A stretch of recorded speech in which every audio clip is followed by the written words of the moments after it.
Hello everyone, আশা করি সবাই ভালো আছেন। আমাদের আজকের ক্লাস হচ্ছে কেমিস্ট্রি, এসএসসি কেমিস্ট্রি। আমাদের আজকের ক্লাসে লেকচার হিসেবে থাকছেন আশিকুর রহমান ভাইয়া। আর আমরা আজকে পড়ব পদার্থের গঠন। তো ভাইয়া ক্লাস শুরু করতে পারেন।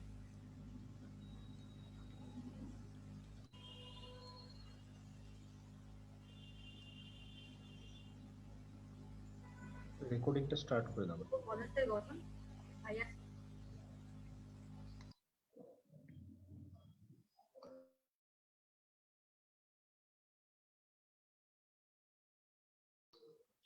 ওকে, হ্যালো এভরিওয়ান, আশা করি সবাই ভালো আছো।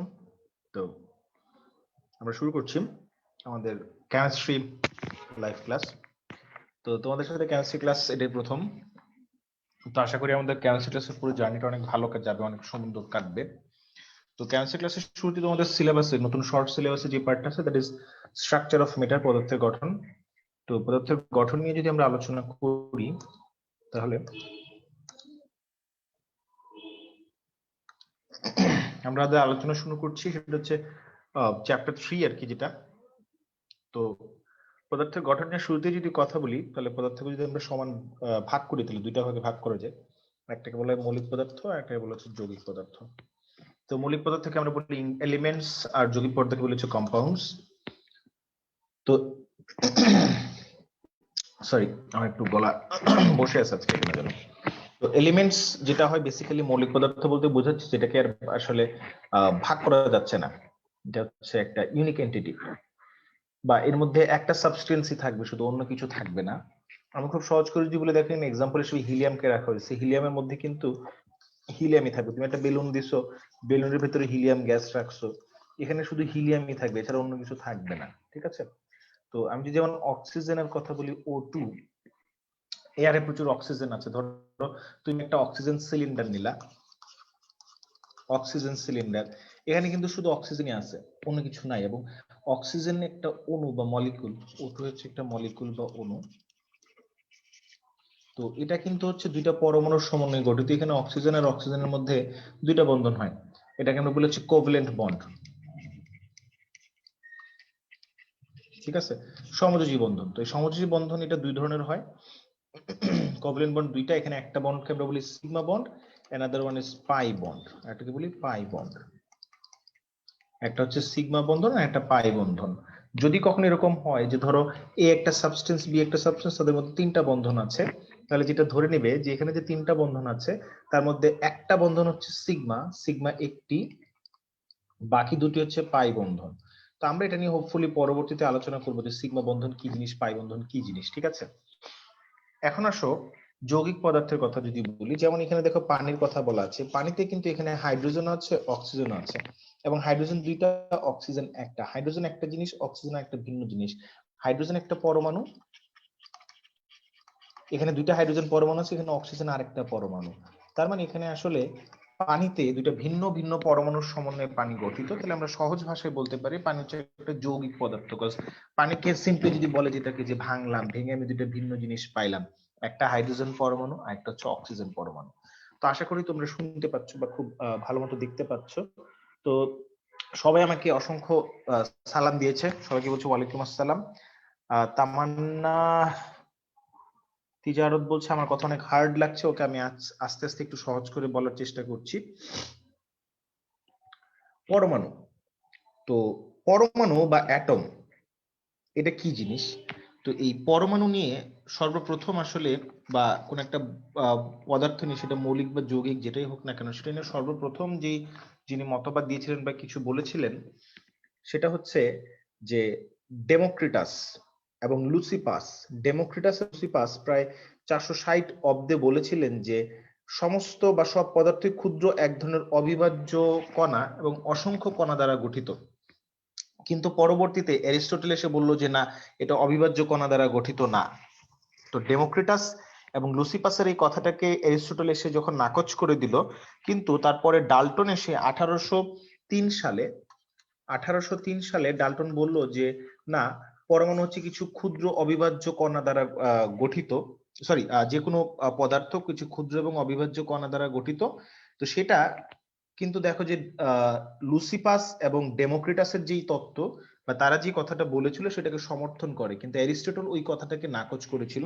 অ্যারিস্টটল বলেছিল যে এটা অসংখ্য ক্ষুদ্র সরি অ্যারিস্টটল বলেছিল যে না, পদার্থ অবিভাজ্য কণার সমষ্টি নয়, মানে এটাকে ভাগ করা যায় এরকম কোনো কণার সমষ্টি না। কিন্তু ডেমোক্রিটাস এবং লুসিফাস বলছিল যে না, কিছু বিভাজ্য বা ক্ষুদ্র ক্ষুদ্র কণার সমন্বয়ে অসংখ্য মানে কণার সমন্বয়ে গঠিত যে কণাগুলাকে কোনো ভাগ করা যায় না। তো ডাল্টনের এই মতবাদের পরবর্তীতে সেই ক্ষুদ্র যে কণা সেটাকে আমরা বলছি হচ্ছে পরমাণু, যে অসংখ্য পরমাণুর সমন্বয়ে যে কোনো একটা পদার্থ গঠিত। যেমন ধরো তোমরা হচ্ছে যদি সাপোজ আমি বলি যে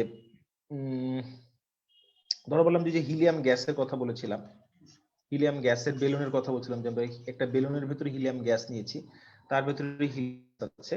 তো এই হিলিয়াম গ্যাস যে আছে বেলুনের ভিতরে, এটা হচ্ছে অসংখ্য হিলিয়াম পরমাণুর সমন্বয়ে গঠিত, অসংখ্য হিলিয়াম পরমাণুর সমন্বয়ে গঠিত। এটাকে আমরা ক্ষুদ্রতম কণা বলছি। বাট আসলে যে পরমাণু সেই মৌলের যে কোনো একটা পদার্থের যে সবচেয়ে ক্ষুদ্রতম কণা, যেটার দ্বারা মানে অসংখ্য সেই কণা দ্বারা দুই যৌগটা গঠিত বা যে কোনো একটা বস্তু বা পদার্থ গঠিত, সেই কণাটা হচ্ছে পরমাণু। তো এই পরমাণু আবারও কিন্তু বিভাজ্য, পরমাণুকে ভাগ করা যায়, পরমাণুর মধ্যে কিছু কণিকা থাকে, সেই কণিকাগুলোকে আমরা বলেছি মৌলিক কণিকা। এবং মৌলিক কণিকা আবার দুই ধরনের হয়, একটা হচ্ছে স্থায়ী মৌলিক কণিকা, একটা হচ্ছে অস্থায়ী মৌলিক কণিকা। তাহলে স্থায়ী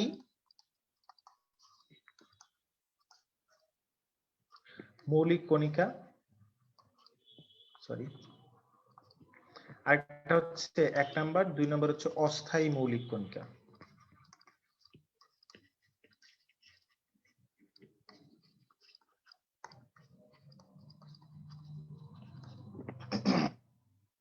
তো স্থায়ী মৌলিক কণিকা এবং অস্থায়ী মৌলিক কণিকা,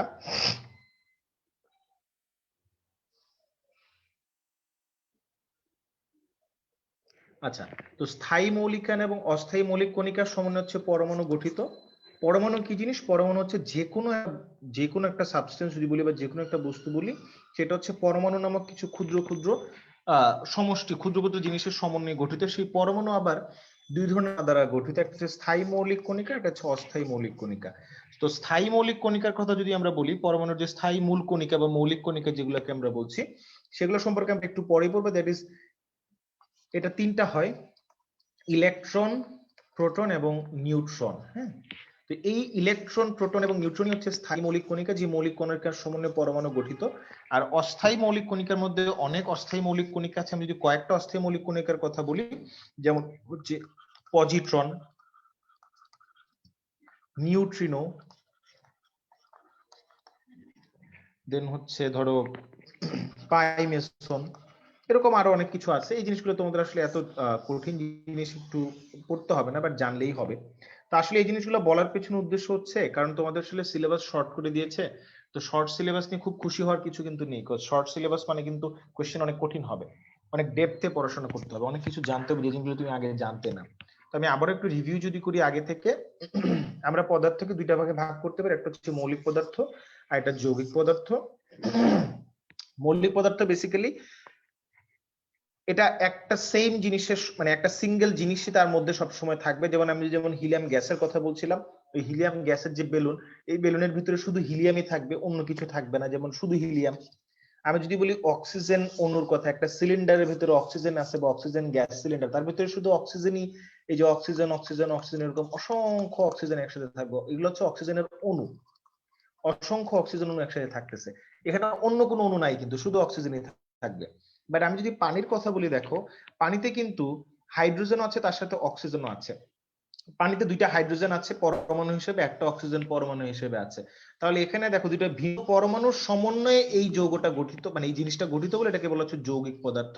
বাট এখানে যে মৌলিক পদার্থ বলছি, দেখো এখানে যে অক্সিজেন, যে আমি অণুর কথা বলছি O2, এটা কিন্তু দুইটা অক্সিজেন পরমাণুর, অক্সিজেন পরমাণু, দুইটা অক্সিজেন পরমাণুর সমন্বয়ে গঠিত। সবকিছু কিন্তু সেম, তাই তাদেরকে মৌলিক পদার্থ বলা হচ্ছে, এটাকে বলা হচ্ছে যৌগিক পদার্থ। আর অক্সিজেন অণুতে যেটা হয়, দুইটা বন্ধন থাকে, একটা অক্সিজেন পরমাণুর সাথে আরেকটা পরমাণুর দুইটা বন্ধন থাকে। তা আমরা এই বন্ধনগুলোকে বলি সমযোজী বন্ধন বা কোভ্যালেন্ট বন্ড। তো সমযোজী বন্ধন বা কোভ্যালেন্ট বন্ড,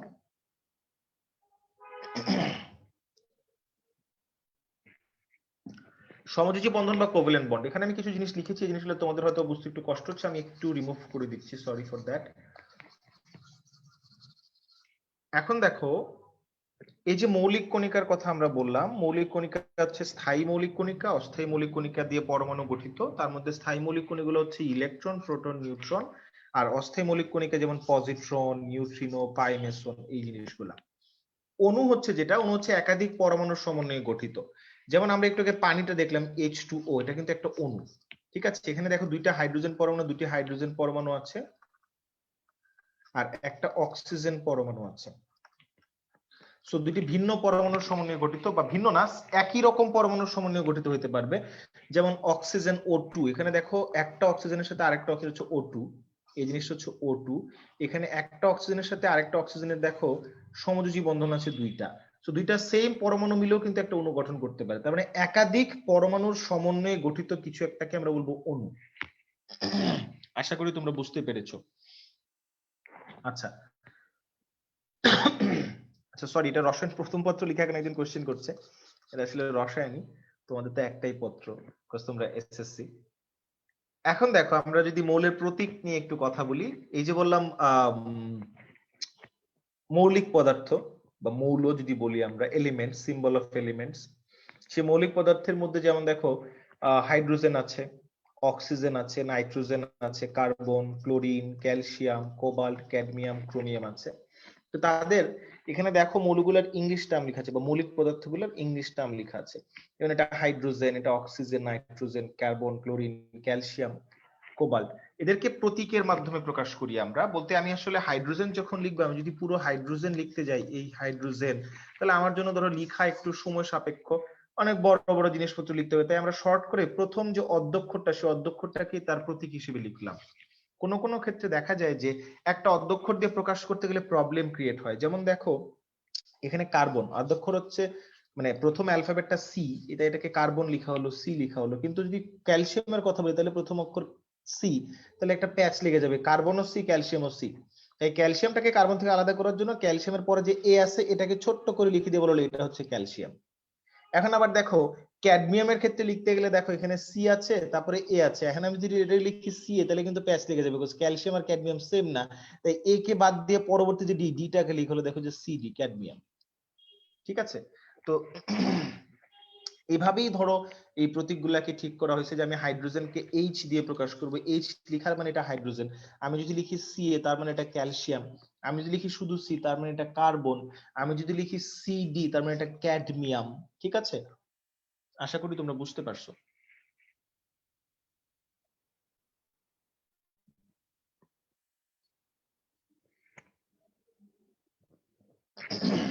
আচ্ছা, এখন আসো, এই মৌলের প্রতীকের আরো অনেকগুলো নাম আছে। যেমন এখানে সোডিয়াম, এটাকে হয়তো অনেকে ভাবে যাচ্ছে এটা কেন এস দিয়ে হলো না, এটা কেন এন এ দিয়ে প্রকাশ করে সোডিয়ামকে, সোডিয়ামের প্রতীক কেন এন এ? কারণ সোডিয়ামের ল্যাটিন নাম হচ্ছে ন্যাট্রিয়াম, ন্যাট্রিয়াম ল্যাটিন নাম, সেই থেকে নাম হচ্ছে এন এ।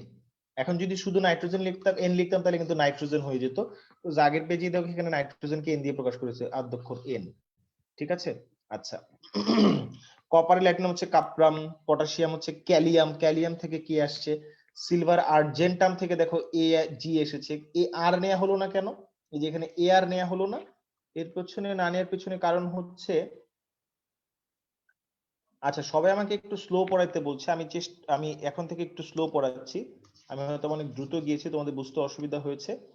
তাহলে এখন আমি যেটা বলছি সেটা হচ্ছে, দেখো যে আর্জেন্টাম আমি কেন এ আর লিখলাম না, লেখার পিছনে কারণ হচ্ছে, দেখো এখানে এ আর যদি লিখতাম, তাহলে কিন্তু আর্গন হয়ে যেত, আর্গনকে এ আর দিয়ে প্রকাশ করে। ঠিক আছে, আর্গন, আর্গন, এটা আর্গন, আর্গনকে এ আর দিয়ে প্রকাশ করে, তাই এটাকে আর্জেন্টাম সিলভার এজি দিয়ে প্রকাশ করা হলো। ঠিক আছে, তো এইভাবেই ধরো স্ট্যানাম হচ্ছে টিনের ল্যাটিন নাম, সেই থেকে এস এন, টিনকে এস এন দিয়ে প্রকাশ করা হয়।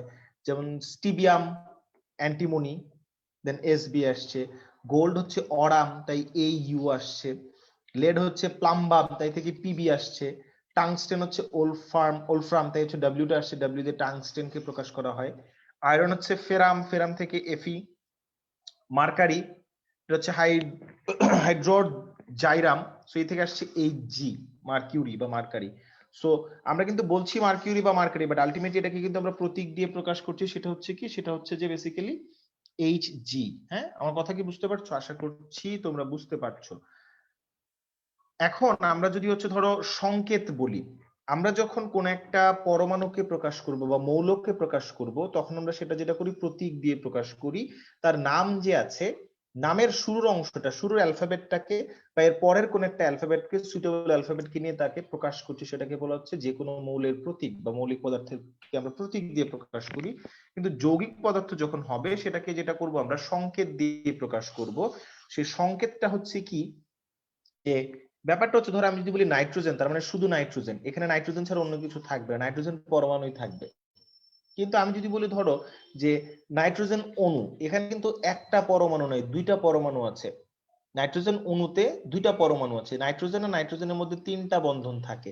তাহলে এই জিনিসটাকে এখন আমি যখন বলবো যে নাইট্রোজেন অণু, তখন এটাকে লিখতে হবে N2, টুটাকে সাফিক্স আকারে ছোট্ট করে পরে লিখে দিতে হবে। নাইট্রোজেন নাইট্রোজেন ডাবল বন্ড, এটাকে বলা হয় N2।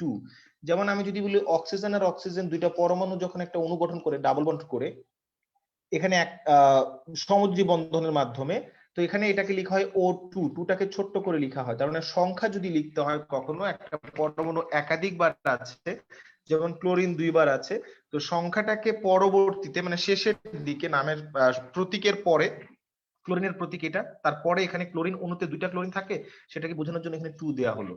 আমরা যদি অ্যামোনিয়ার কথা বলি, অ্যামোনিয়া হচ্ছে নাইট্রোজেন আর হাইড্রোজেনের সমন্বয়ে গঠিত। অ্যামোনিয়াতে নাইট্রোজেন একটাই থাকে, হাইড্রোজেন থাকে তিনটা, তাহলে হাইড্রোজেনের যে প্রতীক তার পরে ছোট্ট করে 3 লিখে দিতে হবে। হ্যাঁ, সেই হিসেবে আমরা লিখেছি অ্যামোনিয়া। আমি যদি সালফিউরিক অ্যাসিডের কথা বলি, সালফিউরিক অ্যাসিডে যেটা হয়, হাইড্রোজেন থাকে, সালফার থাকে, অক্সিজেন থাকে, বাট হাইড্রোজেন থাকে দুইটা পরমাণু, তাহলে H2 লিখবো। সালফার থাকে একটা পরমাণু, তাহলে একটা S লিখবো। আর অক্সিজেন থাকে চারটা পরমাণু, তাহলে 4 লিখবো। তো সেইভাবে লিখলাম হচ্ছে H2SO4। আচ্ছা সরি, আমি একটা ভুল করেছি, আমি আসলে এখানে আর্গন লিখতে যে AR দিয়ে প্রকাশ করেছি। এখানে আসলে আমি আর্জেন্টাম যেটা, সেটা হচ্ছে যে সিলভার, না সরি, এটা ঠিক ভুল না, ঠিকই আছে, আর্গনকে এয়ার দিয়ে প্রকাশ করা হয়। তো এখন দেখো যে hydrochloric acid, hydrochloric acid basically hydrogen এবং, দেখো হাইড্রো মিন্স হাইড্রোজেন আর ক্লোরিকটা আসছে ক্লোরিন থেকে। তো হাইড্রোক্লোরিক অ্যাসিড হচ্ছে HCl, একটা হাইড্রোজেন পরমাণু একটা ক্লোরিন পরমাণু। তাই একটা হাইড্রোজেন একটা ক্লোরিন, আর এক যখন থাকবে, একটা জিনিস যখন একবার থাকবে তখন শুধু, ধরো যেমন এখানে হাইড্রোজেন ক্লোরাইডে এক আছে, তাহলে আমি H1, ক্লোরিনে একটা, তাহলে H1Cl1 লিখতে পারতাম। এভাবে 1 থাকলে লিখতে হয় না, শুধু ধরো HCl লিখলেই হবে। এটার মানে হচ্ছে হাইড্রোজেন একটা আছে। বাট আমি যদি ধরো বলতাম nitric acid, nitric acid, nitric acid মানে হচ্ছে এখানে হাইড্রোজেন একটা, নাইট্রোজেন একটা, অক্সিজেন তিনটা, তাহলে ছোট্ট করে অক্সিজেনের প্রতীকের পরেই আমাকে 3 লিখে দিতে হবে। ঠিক আছে, তো সেইভাবে আমি সেই কাজ, সেম কাজটাই করলাম, যেখানে 3 লিখে দিলাম। ঠিক আছে।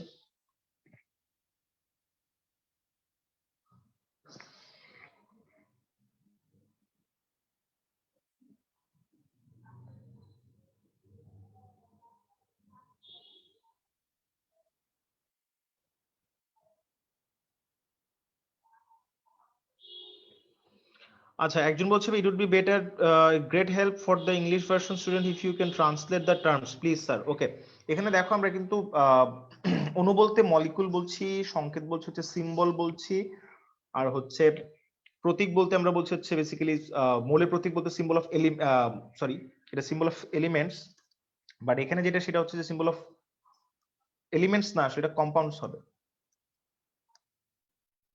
এটা ভুল করে লেখা হয়েছে, সরি। আচ্ছা, তো এই যে ব্যাপারগুলো আমি বললাম, আমি আবার একটু রিভিউ করছি, অনেকের বুঝতে অসুবিধা হচ্ছে। সেটা হচ্ছে যে মৌলিক পদার্থ হচ্ছে একটা সেম জিনিসের সমন্বয়ে গঠিত, যে জিনিসটা হচ্ছে একই জিনিসের মধ্যে থাকবে, বা এটাকে ভাঙলে পরে যেমন আমি অন্য কিছু পাওয়া যাবে না, একটা জিনিসই পাওয়া যাবে। যৌগিক পদার্থ যেটাকে ভাঙলে একাধিক জিনিস পাওয়া যাবে, যেমন আমরা পানির কথা বলেছিলাম H2O, এখানে দেখো যে H2 দুইটা হাইড্রোজেন পরমাণু আর একটা অক্সিজেন পরমাণু, দুইটা ভিন্ন পরমাণুর সমন্বয়ে গঠিত। ঠিক আছে। আচ্ছা, এখন কথা হচ্ছে আমরা পরমাণুর কথা বলেছিলাম, পরমাণুতে দুই ধরনের কণিকা থাকে। একটাকে আমরা বলেছিলাম স্থায়ী মূল কণিকা, মানে ফান্ডামেন্টাল পার্টিকেলস, আর এটা হচ্ছে অস্থায়ী মূল কণিকা বা মৌলিক কণিকা, যেটা কিনা এগুলো হচ্ছে ফান্ডামেন্টাল না, বেসিক্যালি এরা হচ্ছে ধরো টেম্পোরারি আর কি। তো এখন কথা হচ্ছে যে স্থায়ী মূল কণিকার মধ্যে কি আছে, ইলেকট্রন, প্রোটন, নিউট্রন। আর অস্থায়ী মূল কণিকা বা যেগুলা কিনা তোমার হচ্ছে যে পার্টিকেল, টেম্পোরারি পার্টিকেল, সেগুলো হচ্ছে তোমার, তার মধ্যে আছে neutrino, pi meson and positron, ঠিক আছে। আর হিলিয়াম গ্যাসের কথা বলেছিলাম, এখানে হিলিয়াম গ্যাসটা হচ্ছে কি, আমি যে বোঝানোর জন্য বলেছিলাম যে হিলিয়াম গ্যাসের একটা বেলুন নিয়েছিলাম, এই বেলুনের ভিতরে হিলিয়াম গ্যাস আছে, তার মানে হিলিয়াম কিন্তু এক গ্যাস, যে গ্যাসের মধ্যে হিলিয়াম মানে হিলিয়াম গ্যাসের যেই, আমি যদি বলি হিলিয়াম গ্যাস তাহলে সেখানে হিলিয়ামই থাকবে শুধু, সেটা একটা পরমাণুর সমন্বয়ে গঠিত। বাট আমি যদি বলি অক্সিজেন গ্যাস, সেখানে কিন্তু অক্সিজেন অণু হিসেবে থাকে। দেখো ওখানে কিন্তু অক্সিজেনের একটা পরমাণু না, দুইটা পরমাণু মিলে একটা অণু গঠন করছে, ঠিক আছে। আচ্ছা, আর এখানে আমরা বলেছিলাম যে আমরা সিম্বল অফ এলিমেন্টস, আমরা মৌলের প্রতীক বা এলিমেন্টস কে যদি প্রকাশ করতে চাই কিভাবে প্রকাশ করব, বড় বড় নাম না লিখে আমরা শর্টই লেখার চেষ্টা করছি। সেই হিসেবে আমরা হাইড্রোজেনকে এইচ দিয়ে প্রকাশ করছি, আমরা অক্সিজেনকে ও দিয়ে রিপ্রেজেন্ট করছি, কার্বনকে সি দিয়ে রিপ্রেজেন্ট করছি, ক্লোরিনকে সিএল দিয়ে রিপ্রেজেন্ট করছি। এন্ড দেন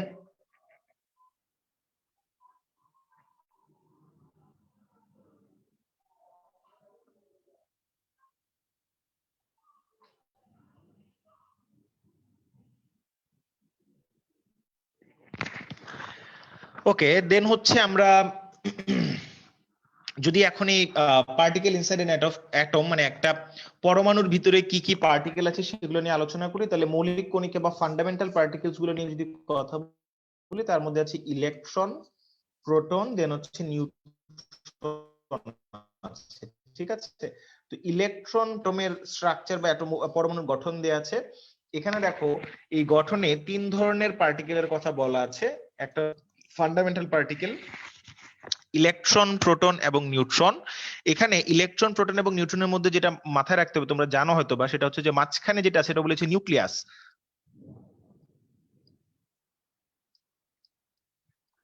মাঝখানেটাকে বলা হচ্ছে নিউক্লিয়াস। নিউক্লিয়াসে কি থাকে, প্রোটন এবং নিউট্রন একসাথে থাকে। তো মাঝখানে দেখো যে এই প্লাস সাইন দিয়ে কি বোঝায়, প্রোটনের চার্জ হচ্ছে পজিটিভ, প্রোটন পজিটিভ চার্জে চার্জ হতে এটাকে প্লাস সাইন দিয়ে প্রকাশ করা হয়েছে। আর যেগুলো হচ্ছে তুমি এখানে অন্য একটা কালার, পেস্ট কালার যেটা দেখতে পাচ্ছ, সেটা হচ্ছে নিউট্রন, এটার কোনো চার্জ নেই, চার্জ বিন্দু তার আশপাশে কোনো চার্জ দেওয়া হয়নি। আর এই নিউক্লিয়াসের চারপাশে ইলেকট্রন ঘুরে বেড়ায়, তো এই যে চার্জিত নেগেটিভ, এর হচ্ছে ইলেকট্রন। তো মৌলিক কণিকা বা ফান্ডামেন্টাল পার্টিকেলস হচ্ছে এই তিনটাই, ইলেকট্রন, প্রোটন, নিউট্রন। ইলেকট্রন কে স্মল ই দিয়ে প্রকাশ করা হয়, প্রোটন কে পি দিয়ে, নিউট্রন কে এন দিয়ে প্রকাশ করা হয়, ঠিক আছে। আচ্ছা, তো এখন কথা হচ্ছে এই যে ইলেকট্রন, প্রোটন, নিউট্রনের কথা আমরা বললাম, এই ইলেকট্রন, প্রোটন, নিউট্রন হচ্ছে বেসিক্যালি ফান্ডামেন্টাল পার্টিকেলস। তো এই ফান্ডামেন্টাল পার্টিকেলস গুলার, এই ফান্ডামেন্টাল ইলেকট্রনিক পার্টিকেলস গুলার কি একটু ডিটেইলস নিয়ে কথা বলার চেষ্টা করি। ফার্স্টে লেখা আছে যে মূল কণিকার নাম, তার মানে এটা হচ্ছে তোমার ফান্ডামেন্টাল পার্টিকেলস এর নামের কথা বলা আছে এখানে। দেন বলা আছে যে এটাকে কিভাবে রিপ্রেজেন্ট করা হয়, এটা সিম্বল কি, ইলেকট্রনের সিম্বল হচ্ছে ই, প্রোটনের সিম্বল পি, নিউট্রনের সিম্বল হচ্ছে এন। এটার হচ্ছে চার্জ কতটুকু, এটা কি পজিটিভলি চার্জ নাকি নেগেটিভলি চার্জড। ইলেকট্রনের চার্জ দেখো হচ্ছে -1.60 × 10⁻19 কুলম্ব, আর প্রোটনের চার্জ হচ্ছে +1.60 × 10⁻19 কুলম্ব। এটা গ্রাম লিখছে, গ্রামটা আছে, গ্রামটা বাদ দিয়ে নরমালি বলি তোমাদেরকে কুলম্বের কথা। আর নিউট্রনের হচ্ছে চার্জ হচ্ছে 0, নিউট্রন চার্জহীন।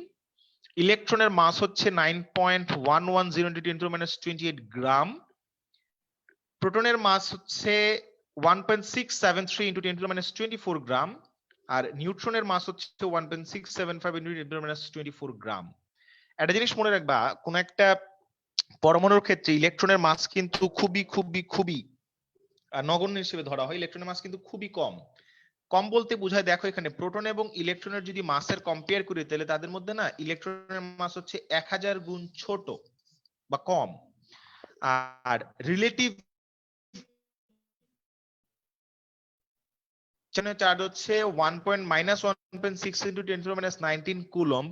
বাট এটাকে আমরা যেটা করতে পারি, এত বড় সংখ্যাটাকে না খুব সহজভাবে প্রকাশ করার জন্য আমরা যেটা করি, আমি যদি ধরে নিই যে -1.60 × 10⁻19 কুলম্ব হচ্ছে -1, তাহলে +1.60 × 10⁻19 কুলম্বটা হয়ে যাবে হচ্ছে +1। তো আমরা ইলেকট্রনের এই চার্জটাকে মানে রিলেটিভলি চিন্তা করি, আপেক্ষিকভাবে চিন্তা করি, বলে যাচ্ছে ইলেকট্রনের চার্জ হচ্ছে -1 আর প্রোটনের চার্জ +1। যেহেতু নিউট্রনের কোনো চার্জ নেই, তাহলে নিউট্রনের এটা 0। আর তাদের রিলেটিভ মাস, বা আপেক্ষিক ভর যেটাকে বলবি নগণ্য, ইলেকট্রনের চার্জ হচ্ছে খুবই খুবই খুবই খুবই ছোট প্রোটনের তুলনায় বা নিউট্রনের তুলনায়। আর প্রোটনের চার্জটাকে 1 ধরে নেওয়া হয়, নিউট্রনেরটাকে 1 ধরে নেওয়া হয়। ঠিক আছে? আচ্ছা সরি, আমার ল্যাপটপের একটু চার্জ মনে হয় কমে গেছে, আমি চার্জ দিয়ে নিচ্ছি, সরি।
সরি, আসলে আমার ল্যাপটপের চার্জ কমে গিয়েছিল, সরি সরি।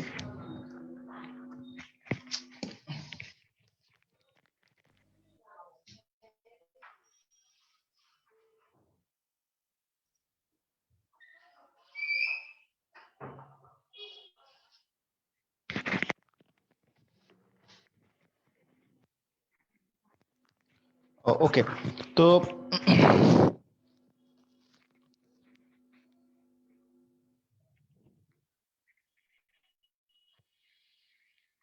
আচ্ছা, তো আপেক্ষিক আধান মানে কি ব্যাপারটা একজন বলছে। আপেক্ষিক আধান বলতে আসলে রিলেটিভ টার্মটা ইউজ করা হয়েছে এই জন্যই যে আমরা যখন কোন একটা ইলেকট্রনের চার্জ নিয়ে আলোচনা করবো, চার্জটা কিন্তু দেখো যে নেগেটিভ সংখ্যা এবং একটা বড় সংখ্যা।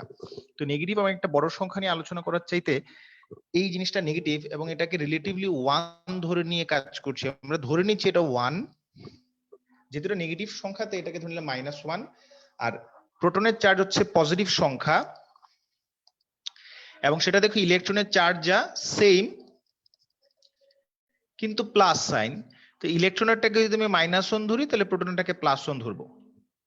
মানে ব্যাপারটা হচ্ছে আমরা যখন ইলেকট্রনের বা কোন একটা পরমাণুতে 3টা ইলেকট্রন আছে, তাহলে ইলেকট্রনের 3টা ইলেকট্রনের মোট চার্জ কত সেটা কিন্তু হয়ে যাবে আলটিমেটলি, একটার চার্জ যদি হয় -1.60 ইন্টু 10⁻⁹ তাহলে তিনটার হবে কত, এটাকে 3 দিয়ে মাল্টিপ্লাই করতে হবে। ঠিক আছে?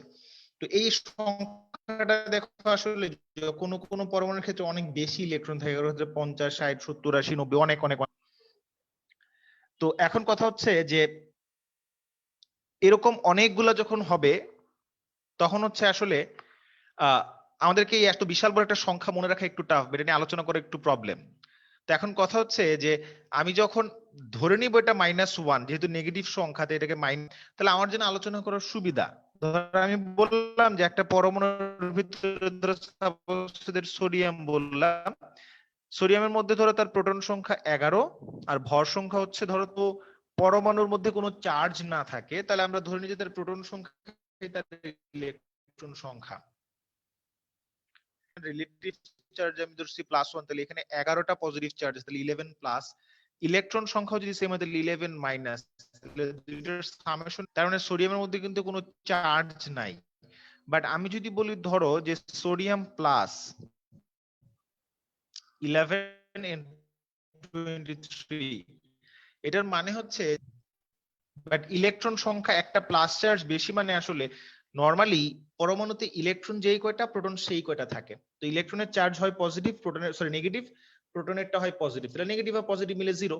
বাট এখানে আমি দেখতে পাচ্ছি যে একটা পজিটিভ চার্জ আর রয়ে গেছে, তার মানে প্রোটন আসলে 11টা, ইলেকট্রন অবশ্যই 10টা।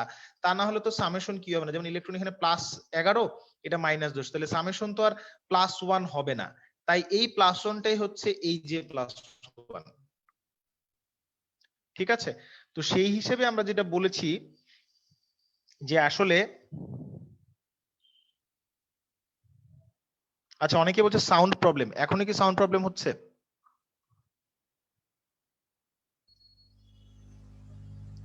না ভাই, আমাদের এখানে তো সব ঠিক আছে। আচ্ছা, তাহলে লাইভে তো সাউন্ড প্রবলেম হওয়ার কথা না। তো এই যে ব্যাপারটা, এখন ধরো আমি যদি 23টা, এই যে এখানে যে 11টা প্রোটন আছে, এখন 11টা প্রোটনের চার্জ হিসাব করতে গেলে কিন্তু আমাকে 11 ইন্টু ধরো যে বলা চলে যে 11 ইন্টু আমাকে প্লাস 1.60 ইন্টু 10⁻⁹ গুণ করে হিসাব করতে হতো। তো এত বড় একটা সংখ্যা গুণ করে নিয়ে আলোচনা করা বা আমাদের পড়াশোনা করা একটু টাফ। তো এটাকে সহজ করার জন্য আমরা এটাকে ধরে নিচ্ছি, আচ্ছা হ্যাঁ এটা -1, ইলেকট্রনেরটা -1 আর প্রোটনেরটা হচ্ছে +1। তো সেই হিসেবে এটাকে বলেছে রিলেটিভ, মানে এটাকে সায়েন্টিস্টরা নিজেরা চিন্তা করছে, আচ্ছা ঠিক আছে এত বড় একটা সংখ্যা নিয়ে আলোচনা করা, এত ছোট একটা সংখ্যা নিয়ে আলোচনা করা ঝামেলা, ঠিক আছে ফাইন আমরা এটাকে 1 আর -1 ধরে কাজ করছি। ওকে,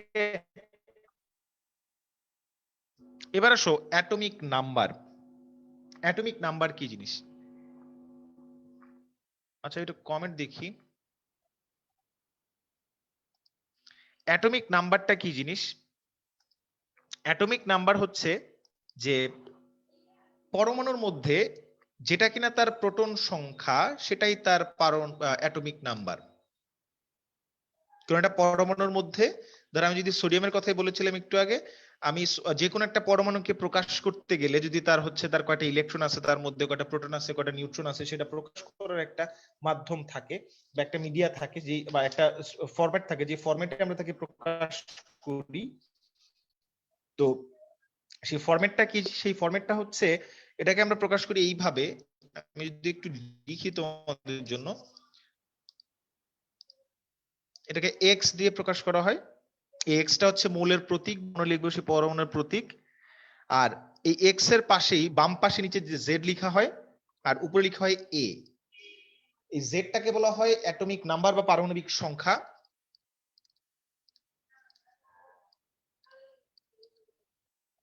পারমাণবিক সংখ্যা কিন্তু হচ্ছে প্রোটন সংখ্যার সমান, এটা হচ্ছে প্রোটন সংখ্যাকে বোঝায়। কোন একটা পরমাণুতে বা মৌলের মধ্যে কয়টা প্রোটন আছে সেই জিনিসটাকে বোঝা হচ্ছে এই জেড, ঠিক আছে?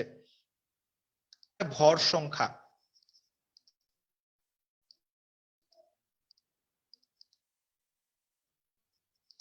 ভর সংখ্যা প্লাস নিউট্রন দুটাকে একসাথে রিপ্রেজেন্ট করে, ঠিক আছে?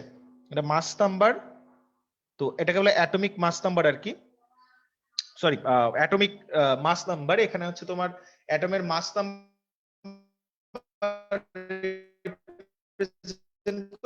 সেটা প্রোটন আর নিউট্রনের সামেশনকে বা যোগফলকে বোঝায়, আর এই জেডটা ইলেকট্রনকে বোঝায়। আর যদি এরকম হয় যে তার মধ্যে কোনো ওই মৌলটা অ্যাটমটার মধ্যে চার্জ আছে বা অ্যাটমটা চার্জিত, তাহলে এখানে চার্জটাকে লিখে দেওয়া হয়, সেটাকে এম, আমি লিখলাম এম, প্লাস বা মাইনাস, চার্জটা প্লাস চার্জ হতে পারে, চার্জটা মাইনাস চার্জ হতে পারে, ঠিক আছে? তাহলে যদি চার্জটা প্লাস চার্জ মাইনাস চার্জ দুইটার যে কোনো একটা হয়, ভাইয়া, ভাই বলো। ভাই আপনার নেটটা একটু অন করে অফ করলে বেটার হতো, সাউন্ড প্রবলেম হচ্ছে ভাই। আচ্ছা ঠিক আছে, দাঁড়াও দেখছি।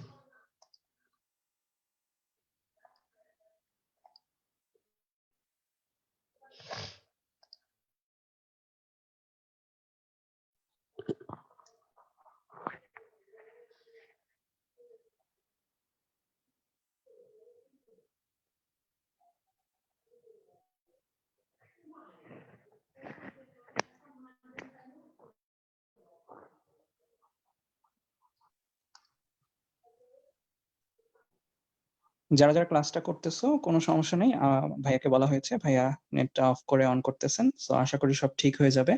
তো সবাই ক্লাসে মনোযোগ দাও, ভাইয়া কিন্তু অনেক সিনিয়র, তো উনি আশা করি সবগুলো জিনিস তোমাদেরকে ভালো করে বুঝিয়ে দিবেন। আর কমেন্টে অপ্রয়োজনীয় কমেন্ট তোমরা করবে না, তোমরা যেটা প্রয়োজন সেই কমেন্টটা করলে আমরা দ্রুত পদক্ষেপ নিতে পারি। তো যে কোনো জিনিস যদি জানার থাকে কমেন্টে শুধু জানার জিনিসগুলোই করবে, আর যদি ক্লাস করতে কোনো ডিফিকাল্টিস ফেস করো সেই জিনিসগুলো তোমরা কমেন্টে জানাবে। তো বিনিতা তুমি দেখো যে নেট প্রবলেমটা ঠিক হচ্ছে কিনা, সাউন্ড প্রবলেমটা, তো সবকিছু ঠিকঠাক থাকলেই ক্লাসটা কন্টিনিউ হবে। জি ভাইয়া। আচ্ছা যার আমি যা প্রশ্ন আছে আপনারা কমেন্টে করে ফেলতে পারেন ইতিমধ্যে, ভাইয়া এসে পর সবার অ্যান্সার দিয়ে দেবেন। আচ্ছা, আমি কি মিটিং এ আছি? জি ভাইয়া আছেন।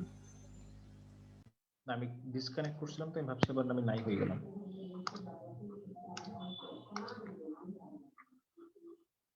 ওকে, স্ক্রিন শেয়ার হয়েছে আবার? জি ভাইয়া ঠিক আছে। এবার কি সাউন্ডের প্রবলেম হচ্ছে?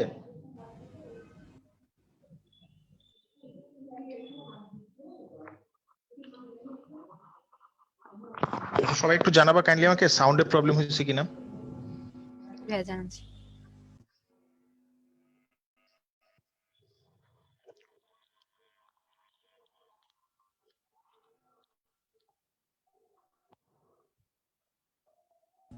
ভাইয়া এখন ঠিক আছে।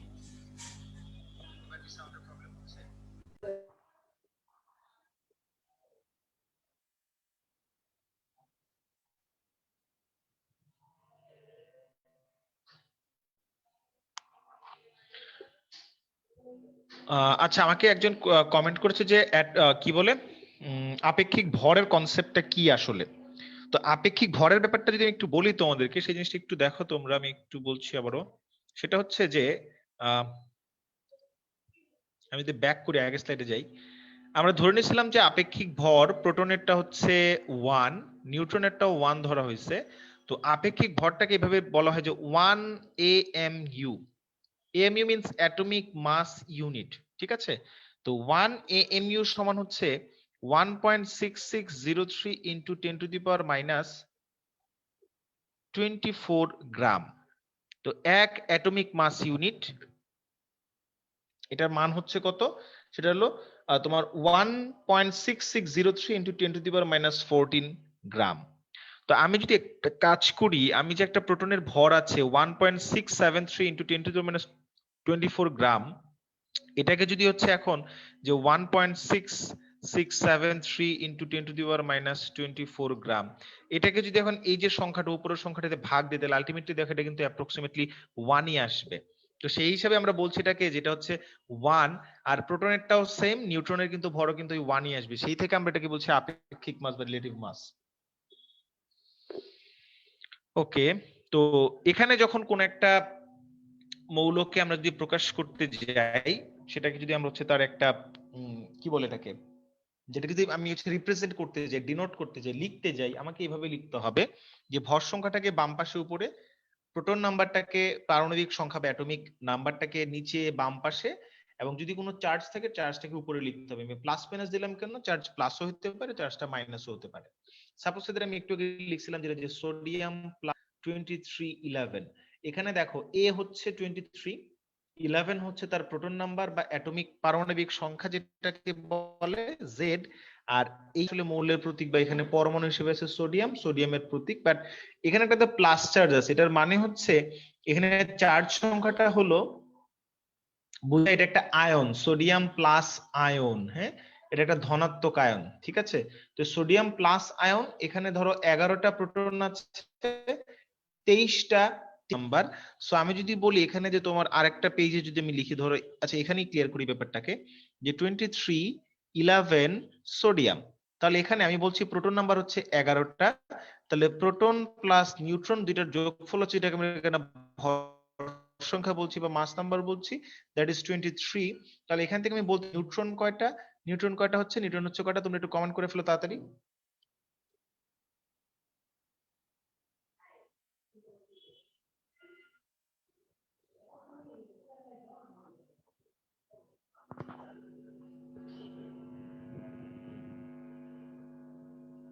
আচ্ছা, আবারও কি সাউন্ড প্রবলেম হচ্ছে?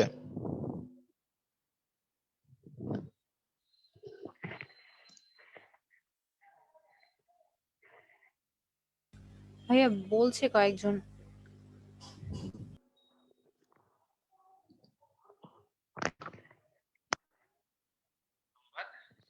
বলি এখানে যে তোমার আরেকটা পেজে যদি আমি লিখি, ধরো, আচ্ছা এখানে এর ব্যাপারটাকে যে 23, 11। আচ্ছা, আমি তো আমার ফোন দিয়ে শুনছিলাম, আমার ফোন দিয়ে শুনলাম, দেখলাম সাউন্ডের খুব একটা জি ভাইয়া প্রবলেম। আমিও ঠিক শুনছি। মনে হয় যাদের প্রবলেম হচ্ছে তারা একটু নেটটা আপনাদের অন করে অফ করতে পারেন, তাহলে ক্লিয়ার হতে পারে।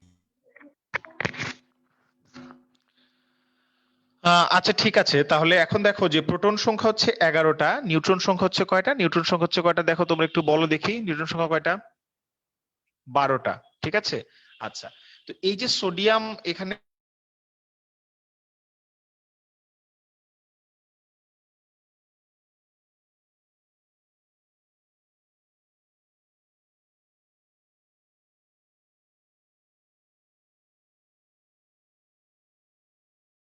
ভাইয়া আপনার সাউন্ড চলে গিয়েছে।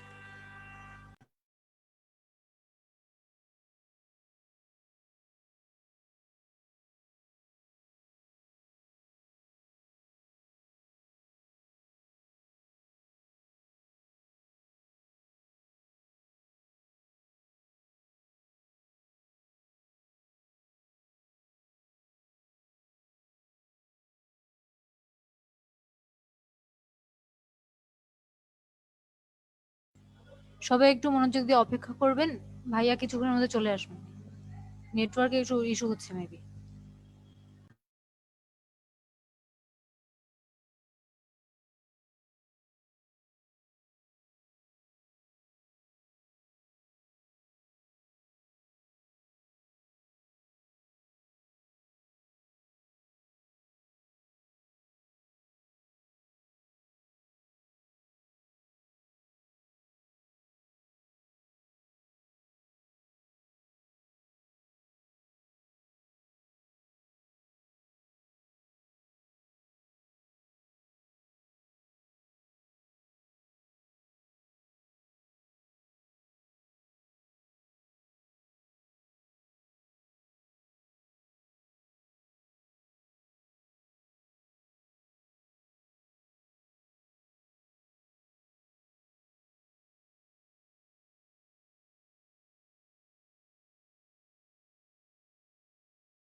ভাইয়া চলে এসেছেন আমাদের মাঝে, আপনারা একটু অপেক্ষা করবেন, আমাদের ক্লাস ইতিমধ্যে শুরু হয়ে যাবে।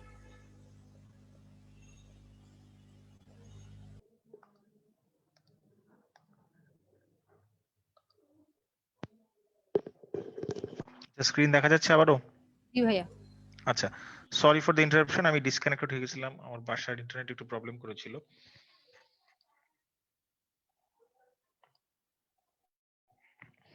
ওকে, তো আমি যখন এটার কথা বলছিলাম যে এখানে ধরো 23 ভর সংখ্যা, 11 হচ্ছে প্রোটন সংখ্যা, তো এখানে দেখো কোনো চার্জ ছিল না। যখন কোনো চার্জ থাকবে না, এই জায়গায় কোনো চার্জ নাই, যখন কোনো চার্জ থাকবে না তখন হচ্ছে এটাকে আমরা বলবো যে এখানে ইলেকট্রন সংখ্যা হচ্ছে প্রোটন সংখ্যার সমান। ইলেকট্রন সংখ্যা হবে কয়টা? এখানে প্রোটন সংখ্যা যেই কয়টা, ইলেকট্রন সংখ্যা সেই কয়টা। বাট এখন এখানে দেখো যে প্লাস চার্জ আছে কয়টা? প্লাস চার্জ আছে একটা। এটার মানে যে আমার পরমাণুর ভেতরে 11টা প্রোটন আছে, তাহলে 11টা প্লাস চার্জ আছে। এখন একটা প্লাস চার্জ বেশি মানে আমি যদি বলি যে এখানে 10টা মাইনাস চার্জ আছে, তাহলে দুইটার সামেশন মিলে কি একটা প্লাস চার্জ থেকে যায়। হিসাবটা হচ্ছে এরকম, যখন আমি শুধু সোডিয়ামের কথা বলেছিলাম এখানে 11টা ইলেকট্রন, 11টা প্রোটন, 11টা পজিটিভ চার্জ, 11টা নেগেটিভ চার্জ, তাহলে দুইটার সামেশন ছিল 0, তাই এখানে পাওয়ার দিয়েছিলাম 0। বাট যখনই আমি এখানে প্লাস চার্জ দিলাম, এটার মানে হচ্ছে যে এখানে 11টা প্লাস চার্জ আর 10টা মাইনাস চার্জ, মানে এখানে ইলেকট্রন সংখ্যা 10টা, তাই একটা প্লাস চার্জ বা একটা প্রোটন বেশি, অথবা প্রোটনের চার্জটা এখানে বেশি। হ্যাঁ, আশা করি তোমরা বুঝতে পারছো আমার কথা। তো এখন আমরা যদি আরেকটা এক্সাম্পল দিই, সাপোজ সে দ্যাট আমি মাস নাম্বারটা ক্লিয়ার করছি এখানে, আরেকটা এক্সাম্পল দিয়ে ধর আমি যদি বললাম Cl মাইনাস, এটা 17, এটা হচ্ছে 35।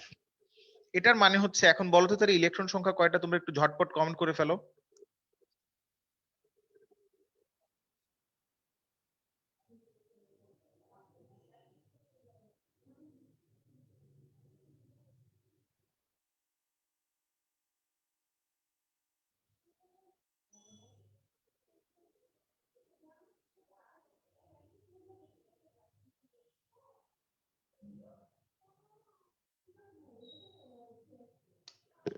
তাহলে তোমরা একটু ঝটপট কমেন্ট করো তো দেখি।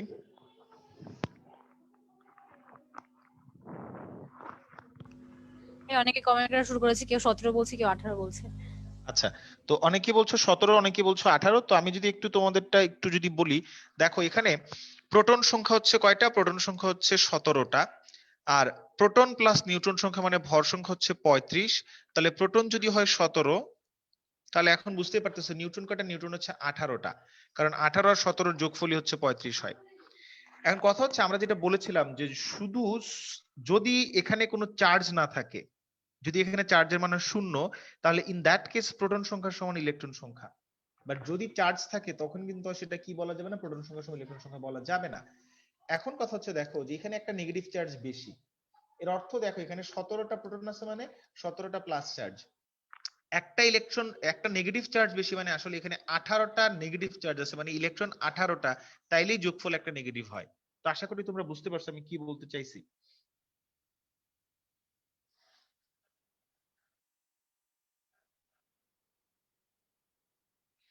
ওকে, তাহলে এখন আমরা এই জিনিসটা যদি বুঝেই থাকি, তাহলে এখন আমরা একটু কয়েকটা জিনিস একটু আলোচনা করব। আইসোটোপ, আইসোটোপ কি জিনিস? আইসোটোপ হচ্ছে যাদের কিনা, আইসোটোপ কি জিনিস কেউ কি বলতে পারবে একটু? যদি কমেন্ট বক্সে একটু কমেন্ট করে আমি একটু দেখি তোমাদের ধারণা কি আইসোটোপ সম্পর্কে।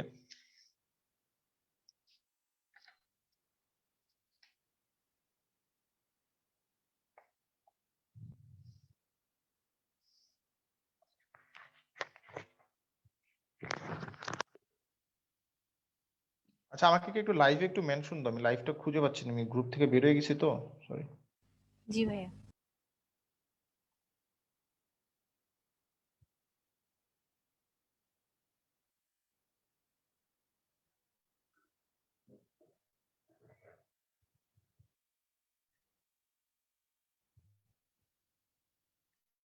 হ্যাঁ ওকে, আমি পেয়েছি লাইভ।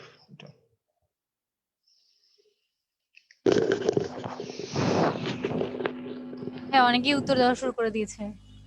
আচ্ছা, তো অনেকেই অ্যান্সার দিচ্ছে কি জিনিস, যে ডিফারেন্ট প্রোটন বলছে, কেউ কেউ বলছে প্রোটন সংখ্যা, আবার কেউ বলছে যে মাস নাম্বার ডিফারেন্ট, কেউ বলছে যে নিউট্রন সংখ্যা ভিন্ন। আচ্ছা, এই জিনিসটা নিয়ে একটু কনফিউশন আছে, তোমাদের কনফিউশনটা দূর করার চেষ্টা করি। সেটা হচ্ছে যে আচ্ছা, টোপ, আমি একটু সহজ ভাষায় কিছু ধরো বলার চেষ্টা করি, জিনিসটা তোমরা মনে রাখবে এইভাবে, যে মাছ যে ধরি আমরা, যে টোপ দিই, টোপ কোথায় থাকে আসলে?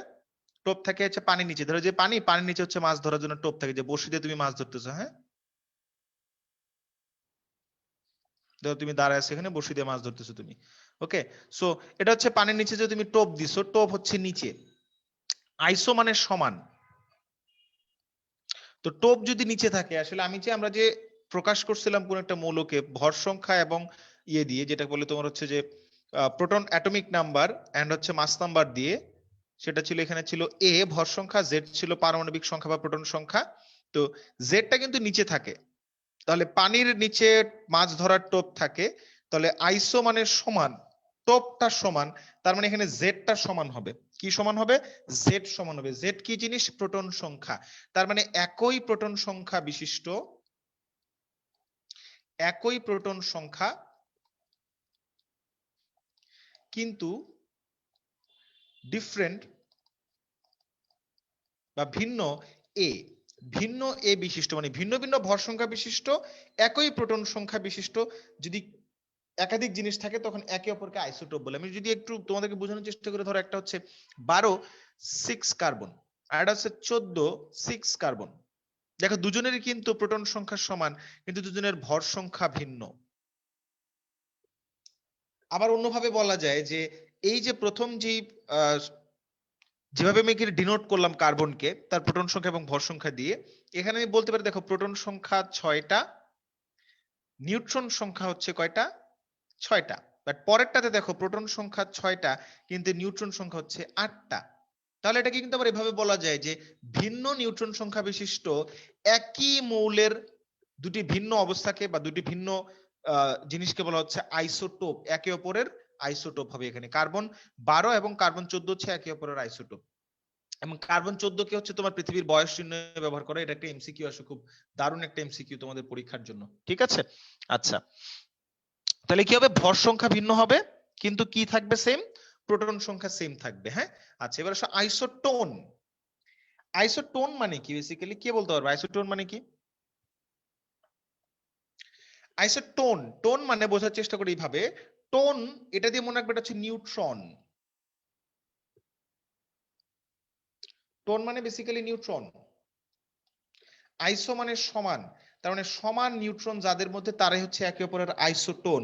আমি যদি এক্সাম্পল দিই, সাপোজ যে 3 1 হাইড্রোজেন আর এটা হচ্ছে ধরো 4 2 হিলিয়াম। এখানে আমাকে বলো এখানে প্রোটন সংখ্যা একটা, নিউট্রন সংখ্যা দুইটা, এখানেও দেখো প্রোটন সংখ্যা দুইটা, নিউট্রন সংখ্যা দুইটা, তার মানে দুজনের নিউট্রন সংখ্যা সমান, কিন্তু দুজন কিন্তু ভিন্ন মৌল, একটা হচ্ছে হাইড্রোজেন আর একটা হিলিয়াম। আরেকটা জিনিস একটু বলি, সেটা হচ্ছে দেখো 1 1H 2 1H 3 1H, এটা হচ্ছে হাইড্রোজেনের তিনটা আইসোটোপ। কারণ দেখো প্রত্যেকেরই প্রোটন সংখ্যা সমান কিন্তু ভর সংখ্যা ভিন্ন। প্রথমটা হচ্ছে আমরা হাইড্রোজেনই যদি বলি এটাকে বলে প্রোটিয়াম, দ্বিতীয়টাকে বলে ডিউটেরিয়াম, তৃতীয়টাকে বলে ট্রিটিয়াম। প্রথমটাকে প্রকাশ করা হয় যে আমরা হাইড্রোজেন বা প্রোটিয়াম বলছি, হাইড্রোজেন বা এইচ, এটাকে পি দিয়ে প্রকাশ করে প্রোটিয়াম। দ্বিতীয়টাকে প্রকাশ করা হচ্ছে তোমার ডি দিয়ে, ডিউটেরিয়াম দিয়ে প্রকাশ করে ডি দিয়ে দ্বিতীয়টাকে। তৃতীয়টাকে প্রকাশ করা হচ্ছে টি দিয়ে, ট্রিটিয়াম। এটা কিন্তু হচ্ছে ট্রিটিয়াম। এই তিনটা একে অপরের আইসোটোপ, বিকজ একই মৌলের ভিন্ন ভিন্ন ভর সংখ্যা বিশিষ্ট তিনটা ডিফারেন্ট ডিফারেন্ট সাবস্টেন্স। আইসোটোন মানে নিউট্রন সংখ্যা সমান। এখানে কি সমান দেখো, প্রত্যেকই দুইটা ভিন্ন, একটা হাইড্রোজেন একটা হিলিয়াম, দুইটা ভিন্ন মৌল, বাট প্রত্যেকের কিন্তু দেখো প্রোটন সংখ্যাও ভিন্ন, ভর সংখ্যাও ভিন্ন, কিন্তু কি সমান, নিউট্রন সংখ্যা সমান। তো এদেরকে একে অপরের নিউট্রন বলা হচ্ছে, ঠিক আছে? তো আশা করি তোমরা বুঝতে পারছো। ওকে, তাহলে সেই হিসাবে এটা যদি বুঝেই থাকো, তাহলে এখন আমরা ধরো আরো কিছু কমেন্ট, আরেকটা জিনিস যদি দেখি, পরের জিনিসটা সেটা হচ্ছে দেখো আইসো বার। বার মানে কি? বার মানে সবসময় মনে রাখবা উপরে, বার মানে উপরে, মনে রাখার শর্টকাট, বার মানে উপরে। যেমন আমি যদি লিখি এ, লিখে উপরে একটা দাগ দিই, এটাকে আমরা বলি এ বার। আমি যদি লিখে ধরো হচ্ছে যে এক্স, লিখে উপরে একটা দাগ দিলাম এক্স বার, ঠিক আছে? তাহলে এখন একটা জিনিস মনে রাখতে হবে, উপরে কি থাকে, আমরা যে মৌলকে প্রকাশ করি, ধরো এক্স, এখানে এ দিয়েছিলাম, এখানে জেড দিয়েছিলাম, এটা উপরে থাকে না? এ যদি উপরে থাকে তার মানে ভর সংখ্যা সমান, আইসো মানে সমান, বার মানে উপরে, তাহলে ভর সংখ্যা সমান। ভর সংখ্যা ওই যে আমরা যে প্রকাশ করি কোন একটা মৌলকে, মৌলের প্রকাশ সেখানে উপরে থাকে, তাহলে মাস নাম্বার বা এ সমান হবে, কিন্তু তাদের কি হবে, অন্য সবকিছু ভিন্ন হবে। এক্সাম্পল কি দিতে পারি আমরা? সাপোজ তাদের এক্সাম্পল হিসেবে নিলাম আমি যে 64 কপার 29, আর এটা হচ্ছে 64 জিঙ্ক 30, সরি জিঙ্ক 30 একটু ভুল লিখে ফেলেছি, এটা লিখতে হবে এভাবে যে 30 এখানে জিঙ্ক।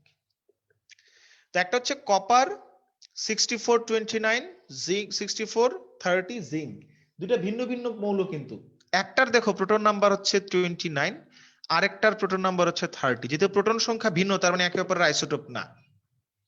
আবার দেখো নিউট্রন সংখ্যাও কিন্তু ভিন্ন, প্রথমটার নিউট্রন হচ্ছে 31টা, পরেরটার নিউট্রন হচ্ছে কয়টা, সরি 31 কেন লিখছি, এটা হবে হচ্ছে 35টা, পরেরটার নিউট্রন কয়টা, পরেরটার নিউট্রন হচ্ছে 34টা।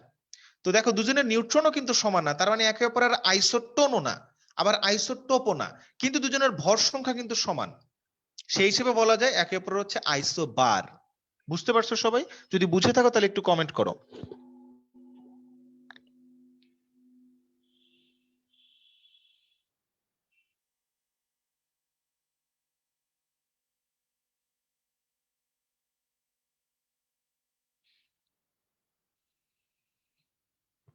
এবার দেখো আইসো ইলেকট্রনিক।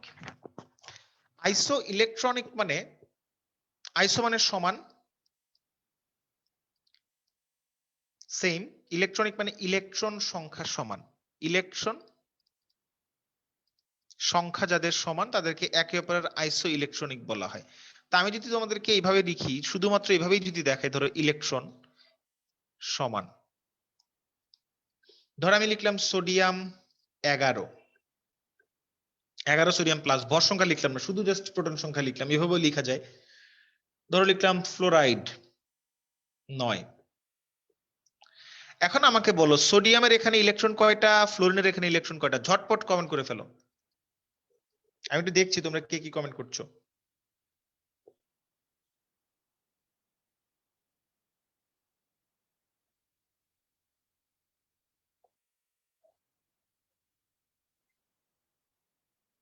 আচ্ছা, আমি একটা মজার প্রশ্ন করছি একজন, যে এমডি জিহাদ স্যার যদি কিছু পরমাণু লাইফে দেখতে পারতাম। আচ্ছা, দেখতে পারবা না, বাট তুমি একটা কাজ করতে পারো। হিলিয়াম বেলুন কিনে, হিলিয়াম বেলুন হচ্ছে তুমি একটু ইনহেল করবা, করার পর হচ্ছে কিছুক্ষণ মুখে নিয়ে তারপরে তুমি যখন কথা বলবা, তুমি যদি ছেলে হও তোমার ভয়েস হয়ে যাবে মেয়েদের মতো, আর তুমি যদি মেয়ে হও তাহলে তোমার ভয়েস হয়ে যাবে ছেলেদের মতো। তো তুমি একটু ট্রাই করে দেখতে পারো, ইন্টারেস্টিং একটা ব্যাপার হবে।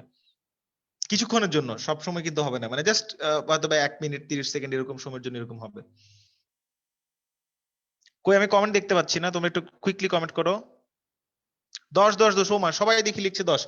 আচ্ছা, একজন লিখছে 11, আরেকজন লিখছে 9। আমি একটু ক্লিয়ার করি সবার জন্য, ইলেকট্রন বিন্যাসের কিছু বলা হলো না কেন? আচ্ছা, ইলেকট্রন বিন্যাসে আমরা পরে আলোচনা করব। হ্যাঁ, সোডিয়ামে দেখো প্রোটন সংখ্যা কিন্তু হচ্ছে এখানে 10টা, কিন্তু এখানে একটা প্লাস চার্জ আছে। প্লাস চার্জ মানে প্রোটন সংখ্যা এখানে একটা বেশি, তার মানে ইলেকট্রন সংখ্যা তার থেকে একটা কম হবে।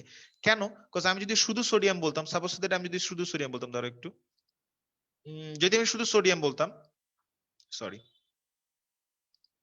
শুধু যদি সোডিয়াম বলতাম, তাহলে এখানে ধরো প্রোটন নাম্বার 11 লিখলাম, তার মানে হচ্ছে এখানে প্রোটন সংখ্যা 11টা, যেহেতু কোনো চার্জ নাই, চার্জ হচ্ছে 0, তার মানে এখানে ইলেকট্রন সংখ্যা 11টা। এখন সোডিয়াম প্লাসের ক্ষেত্রে তো একটা প্লাস চার্জ আছে, তার মানে প্রোটন সংখ্যা হচ্ছে, সরি এখানে 10টা লিখছি, এখানে 11টা হবে।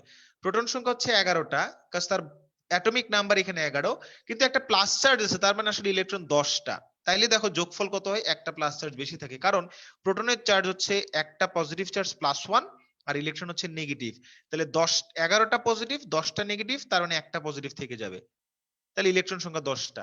ফ্লোরিনে দেখো F-, এই 9 থেকে আমরা বুঝছি এখানে প্রোটন সংখ্যা হচ্ছে 9, কিন্তু একটা ইলেকট্রন বেশি আছে বলেই কিন্তু আসলে এখানে একটা নেগেটিভ চার্জ আসছে, তার মানে এখানে ইলেকট্রন 10টা প্রোটন 9টা, তাইলেই তো যোগফল দেখো কি হয়, একটা মাইনাস হয়। তো দুজনের ইলেকট্রন সংখ্যা সমান, তাই এদেরকে একে অপরের আইসো ইলেকট্রনিক বলা হচ্ছে। সবাই কি বুঝতে পারছো? তাহলে ঝটপট একটু কমেন্ট করে ফেলো যদি বুঝে থাকো। ফাহ আদ বলছে ভাই এগুলো তো আমাদের বইতে নাই। হ্যাঁ, আইসো ইলেকট্রনিক বইতে নাই, কিন্তু জিনিসটা খুব ইম্পর্টেন্ট, বুঝতে হবে, এটা এমসিকিউ আকারে আসতে পারে তোমাদের পরীক্ষায়।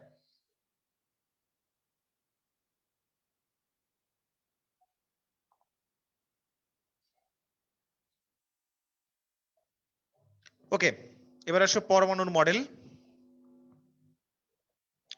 তো পরমাণুর মডেল নিয়ে, আসলে পরমাণু কিভাবে গঠিত, পরমাণুর ভিতরে যে ইলেকট্রন প্রোটন নিউট্রন থাকে এরা কিভাবে থাকে, তো এই জিনিসগুলো নিয়ে সর্বপ্রথম যে মডেলটা দিছিল না 1911 সালে, সেটা হচ্ছে যে রাদারফোর্ড একটা মডেল দিয়েছিল, এই জন্য এটাকে রাদারফোর্ডের পরমাণুর মডেল বলা হয়। সে বলছিল যে পরমাণুর ভিতরে ইলেকট্রন প্রোটন নিউট্রন কিভাবে থাকতে পারে। সে একটা এক্সপেরিমেন্ট করছিল, সেই এক্সপেরিমেন্টের নাম ছিল আলফা পার্টিকেল স্ক্যাটারিং এক্সপেরিমেন্ট, যেটা কিনা আমরা বাংলায় বলি আলফা কণা বিচ্ছুরণ পরীক্ষা।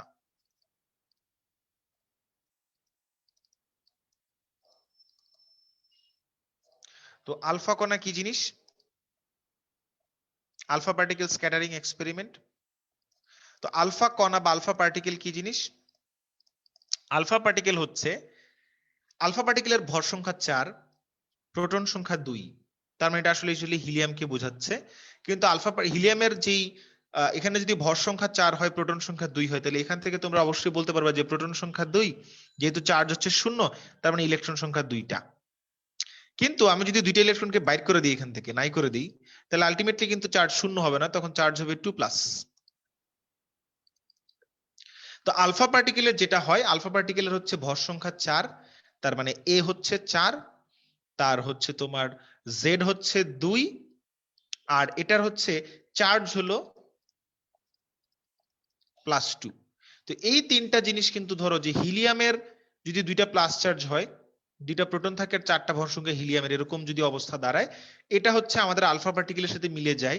তাই আলফা পার্টিকেলকে আমরা বলি এটা হচ্ছে হিলিয়ামের নিউক্লিয়াস। কেন নিউক্লিয়াস বলি? বিকজ তোমরা অলরেডি যেহেতু পড়ছো, তোমাদেরকে আমি এই জিনিসটা বলতে পারি, ধরো যে এটা হচ্ছে একটা নিউক্লিয়াস, এই নিউক্লিয়াসের চারপাশে 2টা শক্তিস্তর যদি আমি দেই, তো এখানে ভর সংখ্যা 4 মানে প্রোটন সংখ্যা 2, তাহলে এখানে প্লাস চার্জ থাকবে 2টা, আর নিউক্লিয়াস আর তোমার নিউট্রন সংখ্যাও 2টা, তাহলে এখানে 2টা নিউট্রন থাকবে, আমি 2টা গোল্লা দিয়ে বুঝলাম 2টা নিউট্রন আছে।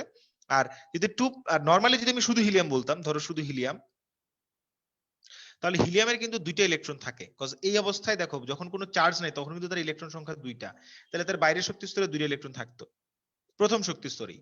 তা আমি যদি একটা কাজ করতাম, আমি হচ্ছে 2টা ইলেকট্রনকে বাতিল করে দিই, বাদ দিয়ে দিই, বের করে দিলাম, এই শক্তি স্তর থেকে বাইরে নিয়ে নিলাম, তখন এটা 2+, তাহলে এখানে কিন্তু ইলেকট্রন সংখ্যা তখন 0। তার মানে এখানে শুধু হিলিয়ামের নিউক্লিয়াসই আছে, ইলেকট্রন কিন্তু কিছু নাই। তাই এই আলফা পার্টিকেলকে বলা হয় হিলিয়াম নিউক্লিয়াস।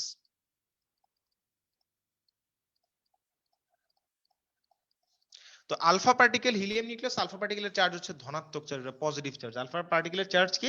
আলফা পার্টিকেলের চার্জ হচ্ছে পজিটিভ চার্জ। আচ্ছা, তো আলফা পার্টিকেলটা কি?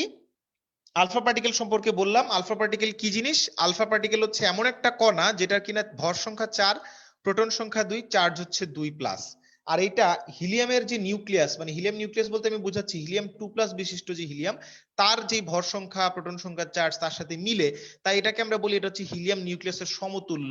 তাই আলফা পার্টিকেল হচ্ছে হিলিয়াম নিউক্লিয়াসের সমতুল্য। ঠিক আছে, এখানে জিনিসটা একটু ভুল লেখা আছে, সরি। এটা হবে এরকম 4 হিলিয়াম 2+। ঠিক আছে, তো হিলিয়াম নিউক্লিয়াস কিভাবে সেটা তো বললাম। এখন আসো এই আলফা কণা পরীক্ষার মাধ্যমে কিন্তু তোমরা যে রাদারফোর্ডের মডেল দেখছো, পরমাণুর মডেল, এই রাদারফোর্ডের পরমাণুর মডেল দেখো, এই যে পরমাণু মডেল, এই পরমাণু মডেলের যে কিছু কথা বলা ছিল সেই কথাগুলো হচ্ছে হিলিয়ামের এই আলফা পার্টিকেল এক্সপেরিমেন্ট থেকে আসছে, আলফা কণা পরীক্ষা থেকে আসছে। ঠিক আছে, তো আলফা কণা পরীক্ষাটা কি ছিল আসলে? আলফা কণা পরীক্ষা মানে তোমরা হয়তো তেজস্ক্রিয়তা বা তেজস্ক্রিয় সাবস্টেন্স নিয়ে তোমাদের এই চ্যাপ্টারের লাস্টের দিকে পড়াশোনা আছে। তো তেজস্ক্রিয়তা বা তেজস্ক্রিয় সাবস্টেন্স নিয়ে যে পড়াশোনা আছে তোমাদের এই বইতে বা তোমাদের এই ইয়েতে লাস্টের দিকে, সেই জিনিসগুলোতে তোমরা পড়ছো যে কিছু কিছু মৌল থাকে যারা কিনা তেজস্ক্রিয় মৌল, তাদের থেকে তেজস্ক্রিয়তা বা তেজস্ক্রিয় বিকিরণ হয় তাদের থেকে। তো তেজস্ক্রিয় বিকিরণে 3 ধরনের জিনিস বিকিরিত হয়, একটা হচ্ছে আলফা কণা, আর একটা হচ্ছে বিটা কণা, আর একটা হচ্ছে গামা। ঠিক আছে, alpha beta gamma radiation. Gamma হচ্ছে একটা রেডিয়েশন বা বিকিরণ, গামা রেডিয়েশন। তো আলফা কণা বা আলফা পার্টিকেলটাই হচ্ছে এই যে এই জিনিসটা, যার ভর সংখ্যা 4, প্রোটন সংখ্যা 2 এবং চার্জ হচ্ছে +2। ওকে,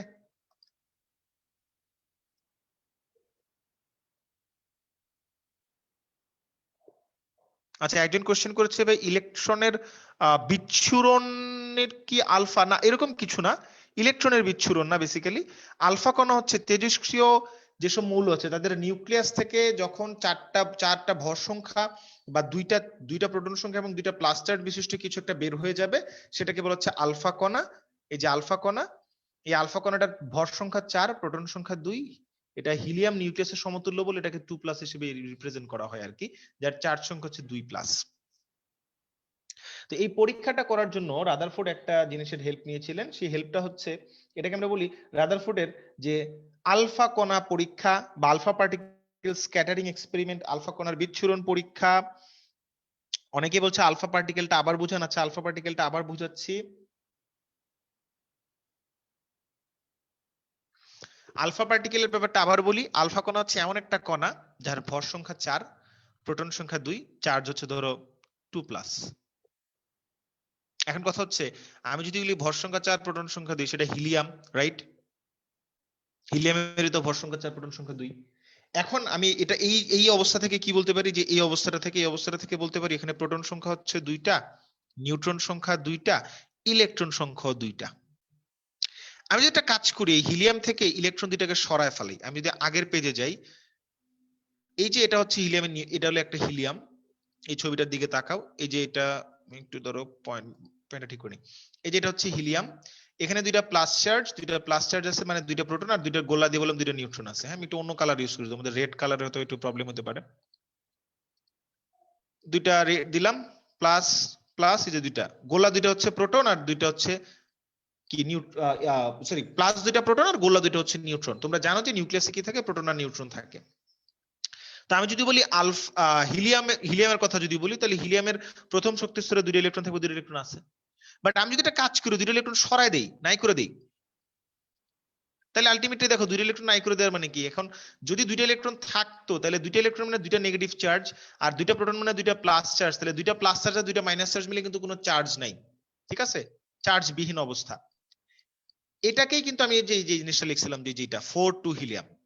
এখন আমি যদি একটা কাজ করি, আমি হচ্ছে ওই 2টা ইলেকট্রনকে বাদ দিয়ে দিই, মানে সরাই দিলাম, এই হিলিয়ামের থেকে বাদ দিয়ে দিলাম, তাহলে 2টা বাদ দিয়ে দেওয়ার মানে দেখো এখন কিন্তু 2টা নেগেটিভ চার্জ নাই হলে শুধু 2টা পজিটিভ চার্জ এখানে। তাহলে যদি শুধু 2টা পজিটিভ চার্জ হয়, তাহলে এখানে দেখো এটা লেখা যায় 2+। এখন আলফা কণা মানে যার ভর সংখ্যা 4, প্রোটন সংখ্যা 2, চার্জ হচ্ছে 2+, তাহলে এটা তো এটার সাথে মিলে যায়। তাই আমরা যেটা বলি হিলিয়ামের যেই 2+ বিশিষ্ট যে চার্জ, হিলিয়াম 2+, এটাকে আমরা বলছি আলফা কণা বা আলফা কণার মতন। ঠিক আছে, আশা করি এবার বুঝতে পারছো, যদি বুঝে থাকো তাহলে একটু কমেন্ট করে যে জি ভাই আমরা বুঝতে পারছি।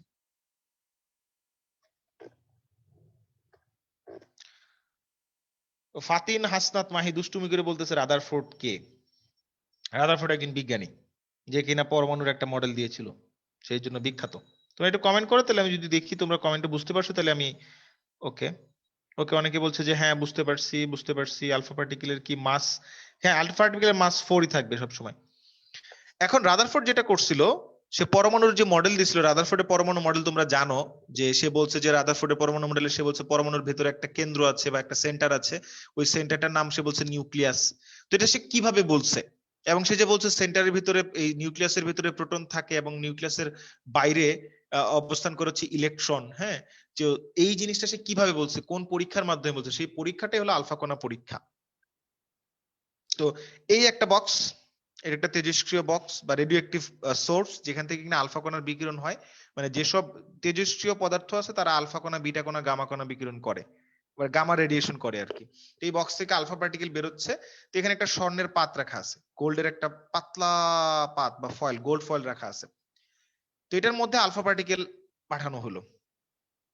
পাঠানোর পরে এই গোল্ডের যে পাতটা আছে, এই পাতটার এই পাশে একটা পর্দা রাখা হলো, এমন একটা পর্দা যে পর্দাটা কিনা আসলে এটা বলে জিঙ্ক সালফাইডের প্রলেপযুক্ত পর্দা।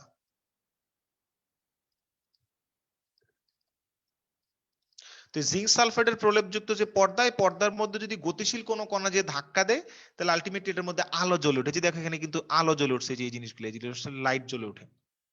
তো এখন রাদারফোর্ড জানেই না যে পরমাণুর ভিতরে কোথায় কি আছে, সে শুধু ইলেকট্রন আছে জানে, ইলেকট্রন আবিষ্কার করছে। তো সেই হিসেবে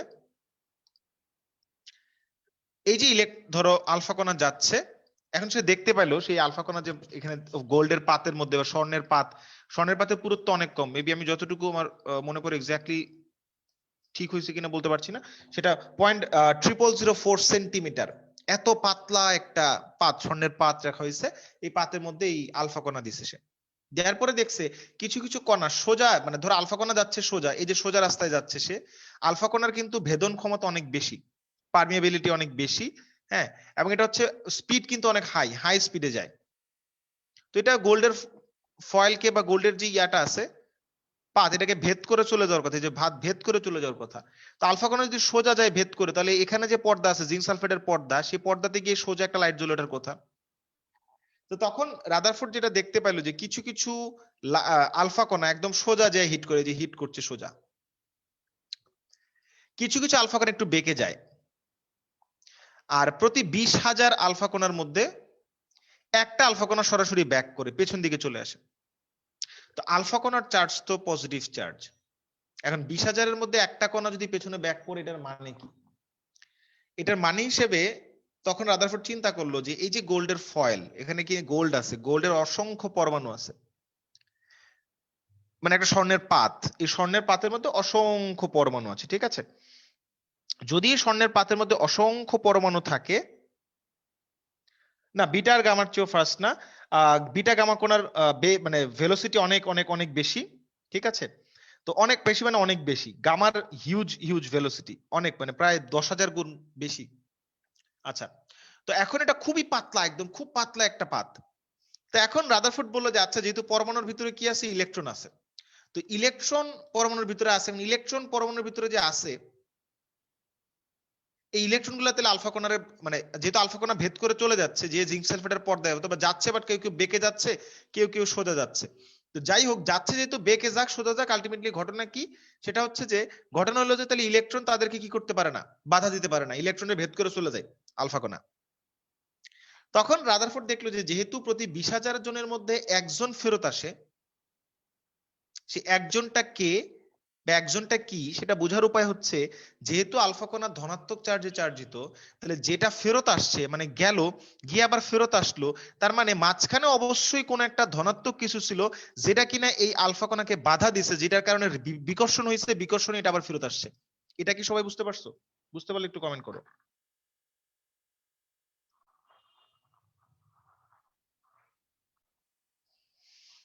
আতিকা মজুমদার বলছে যে এটা বইতে নাই কেন? আচ্ছা, এটা বইতে নাই, এর পেছনে কারণ হচ্ছে যে এই জিনিসটা তোমাদের সিলেবাসে নেই। এখন এই জিনিসটা যদি না থাকে, এই জিনিসটা যদি না বোঝো, তাহলে আমি তোমাদেরকে আসলে ওই জিনিসটা বুঝাইতে পারবো না যে কেন রাদারফোর্ড বলছে যে পরমাণুর ভিতরে একটা নিউক্লিয়াস আছে, সে কেন বলছে যে নিউক্লিয়াসের ভিতরে প্রোটন আর নিউট্রনই থাকে, কেনই বা ইলেকট্রন চারপাশে ঘুরে বেড়ায়।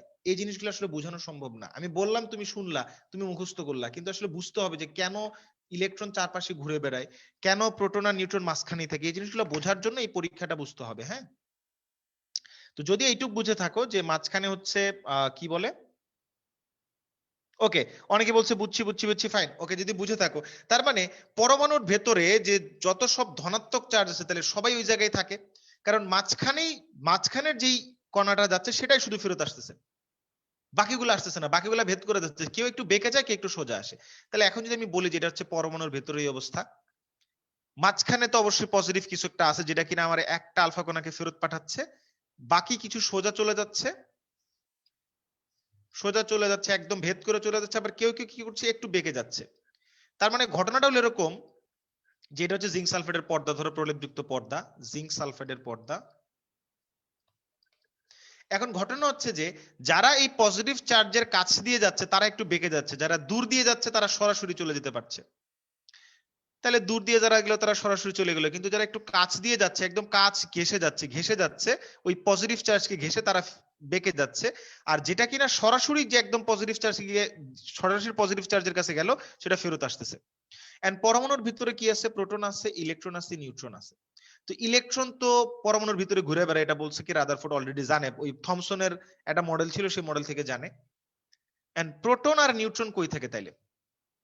প্রোটন যেহেতু সবগুলা ধনাত্মক চার্জে চার্জিত আর ইলেকট্রন ঋণাত্মক চার্জে চার্জিত, তাহলে ইলেকট্রন তো তোমার আলফা কণাকে বিকর্ষণ করার কথা না, কজ আলফা কণা তো পজিটিভলি চার্জ, আলফা কণা পজিটিভ চার্জ, তাহলে আলফা কণার তো ইলেকট্রন আকর্ষণ করার কথা, কারণ এটা নেগেটিভ চার্জ ইলেকট্রনের, আলফা কণার পজিটিভ চার্জ। কিন্তু যেহেতু ইলেকট্রন ওই আলফা কণাকে ধরে রাখতে পারতেছে না, কজ আলফা কণার বেগ অনেক বেশি, ভেলোসিটি অনেক বেশি, তাই সেই ইলেকট্রনকে ধাক্কা মাক্কা দিয়ে চলে যাচ্ছে। কিন্তু প্রোটন যখনই কেন্দ্রের কাছ দিয়ে যাচ্ছে বা মাঝখানের কাছ দিয়ে যাচ্ছে, তখনই আলফা কণা একটু বেঁকে যাচ্ছে সোজা না গিয়ে, বা যেটা সরাসরি কেন্দ্রে গিয়ে হিট করছে সেটা হচ্ছে ব্যাক করতেছে। তার মানে কেন্দ্রে সব পজিটিভ গুলা কেন্দ্রে, তাইলে তো মাঝখানেরটা ব্যাক করা মানে কি সব পজিটিভ কেন্দ্রে, আশপাশের গুলা যদি ব্যাক করতো তাহলে বলতাম যে না পজিটিভ কিছু আশেপাশে এই জায়গায় পজিটিভ, এই জায়গায় পজিটিভ আছে। বাট যেহেতু আশপাশের গুলা ব্যাক করছে না, তার মানে কি? তার মানে হচ্ছে যে সবগুলাই কোথায় আছে? সেন্টারে আছে পজিটিভ চার্জ। তাহলে সব পজিটিভ চার্জ সেন্টারে, মানে আমরা বলতে পারি যে সব প্রোটন হচ্ছে কই থাকে? সেন্টারে। এর কথা হচ্ছে সবগুলা পজিটিভ চার্জ যদি আমি সেন্টারে রাখি, সব পজিটিভ কি একসাথে থাকবে না বিকর্ষণ করবে? একটু কমেন্ট করো তো।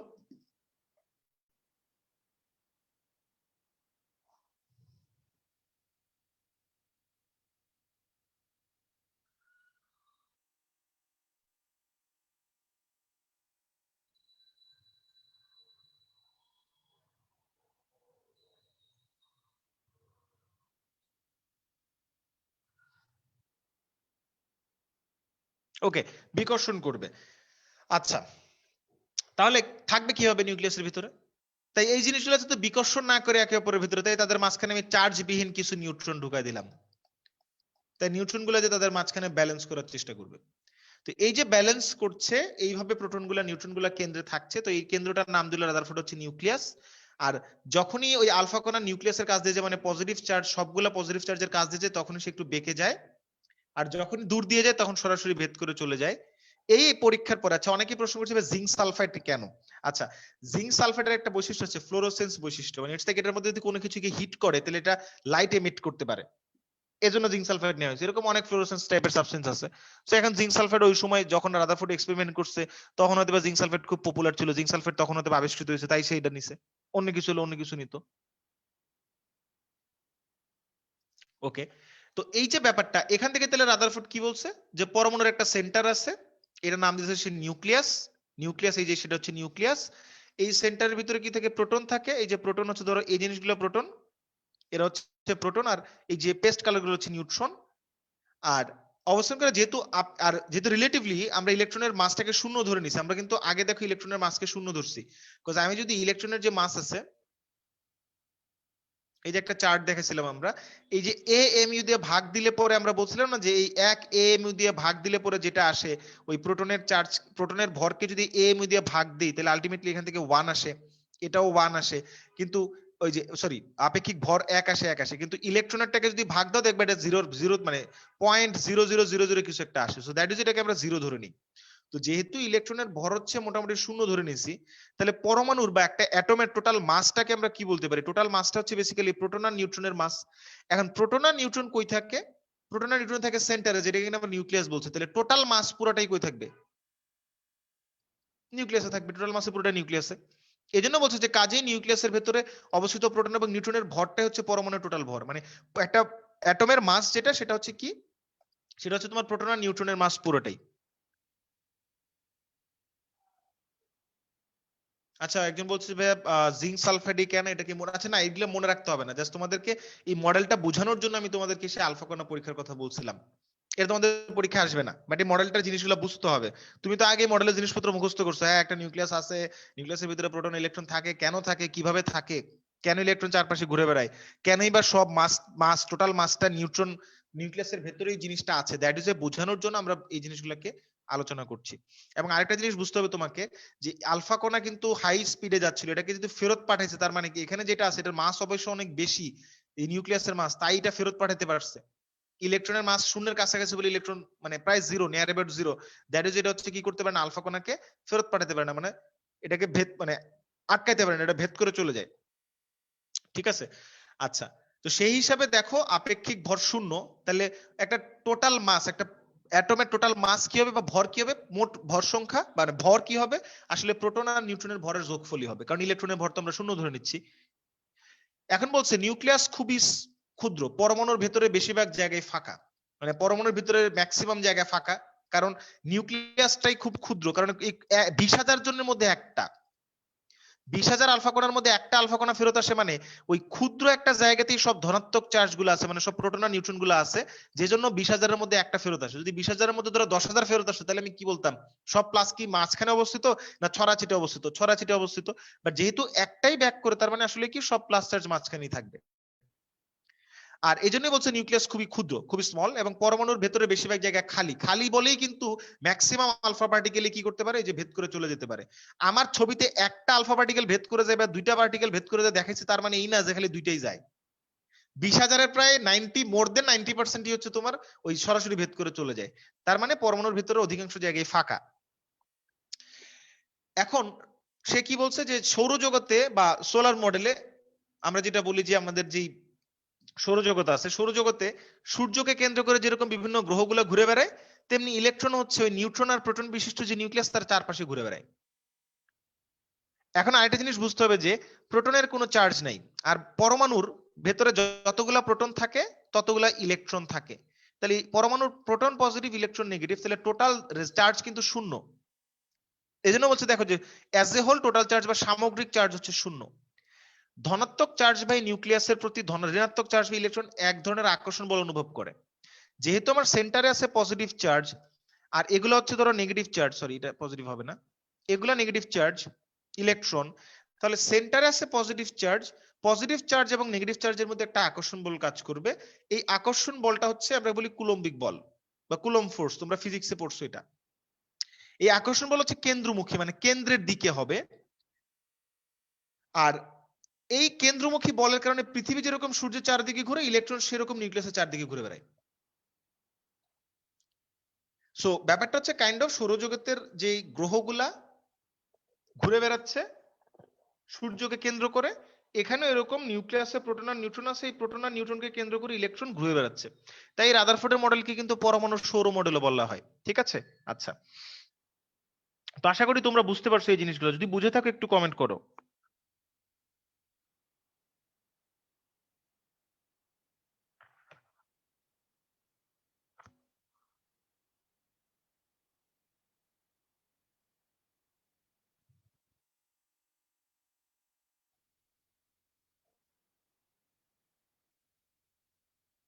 আচ্ছা, নাজমা আক্তার বলছে ভাই মডেলগুলো কি মুখস্থ করতে হবে?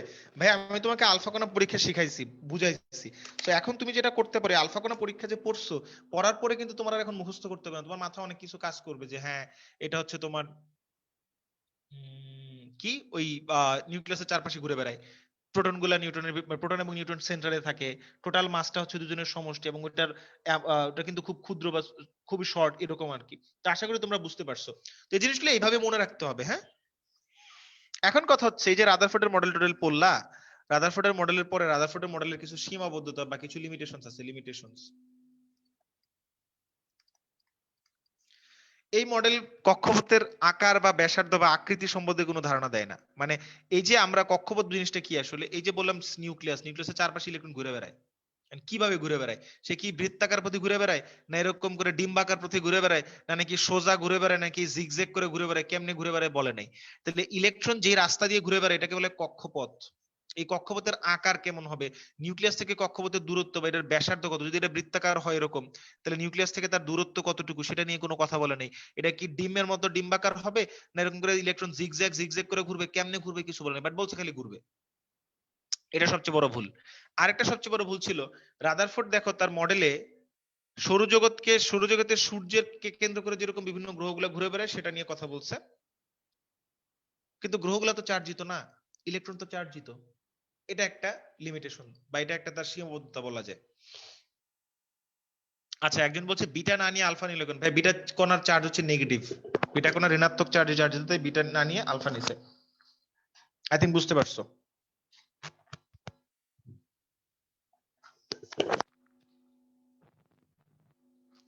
আচ্ছা, দেন হচ্ছে কি আছে, আচ্ছা আমার কথা কি শোনা যাচ্ছে?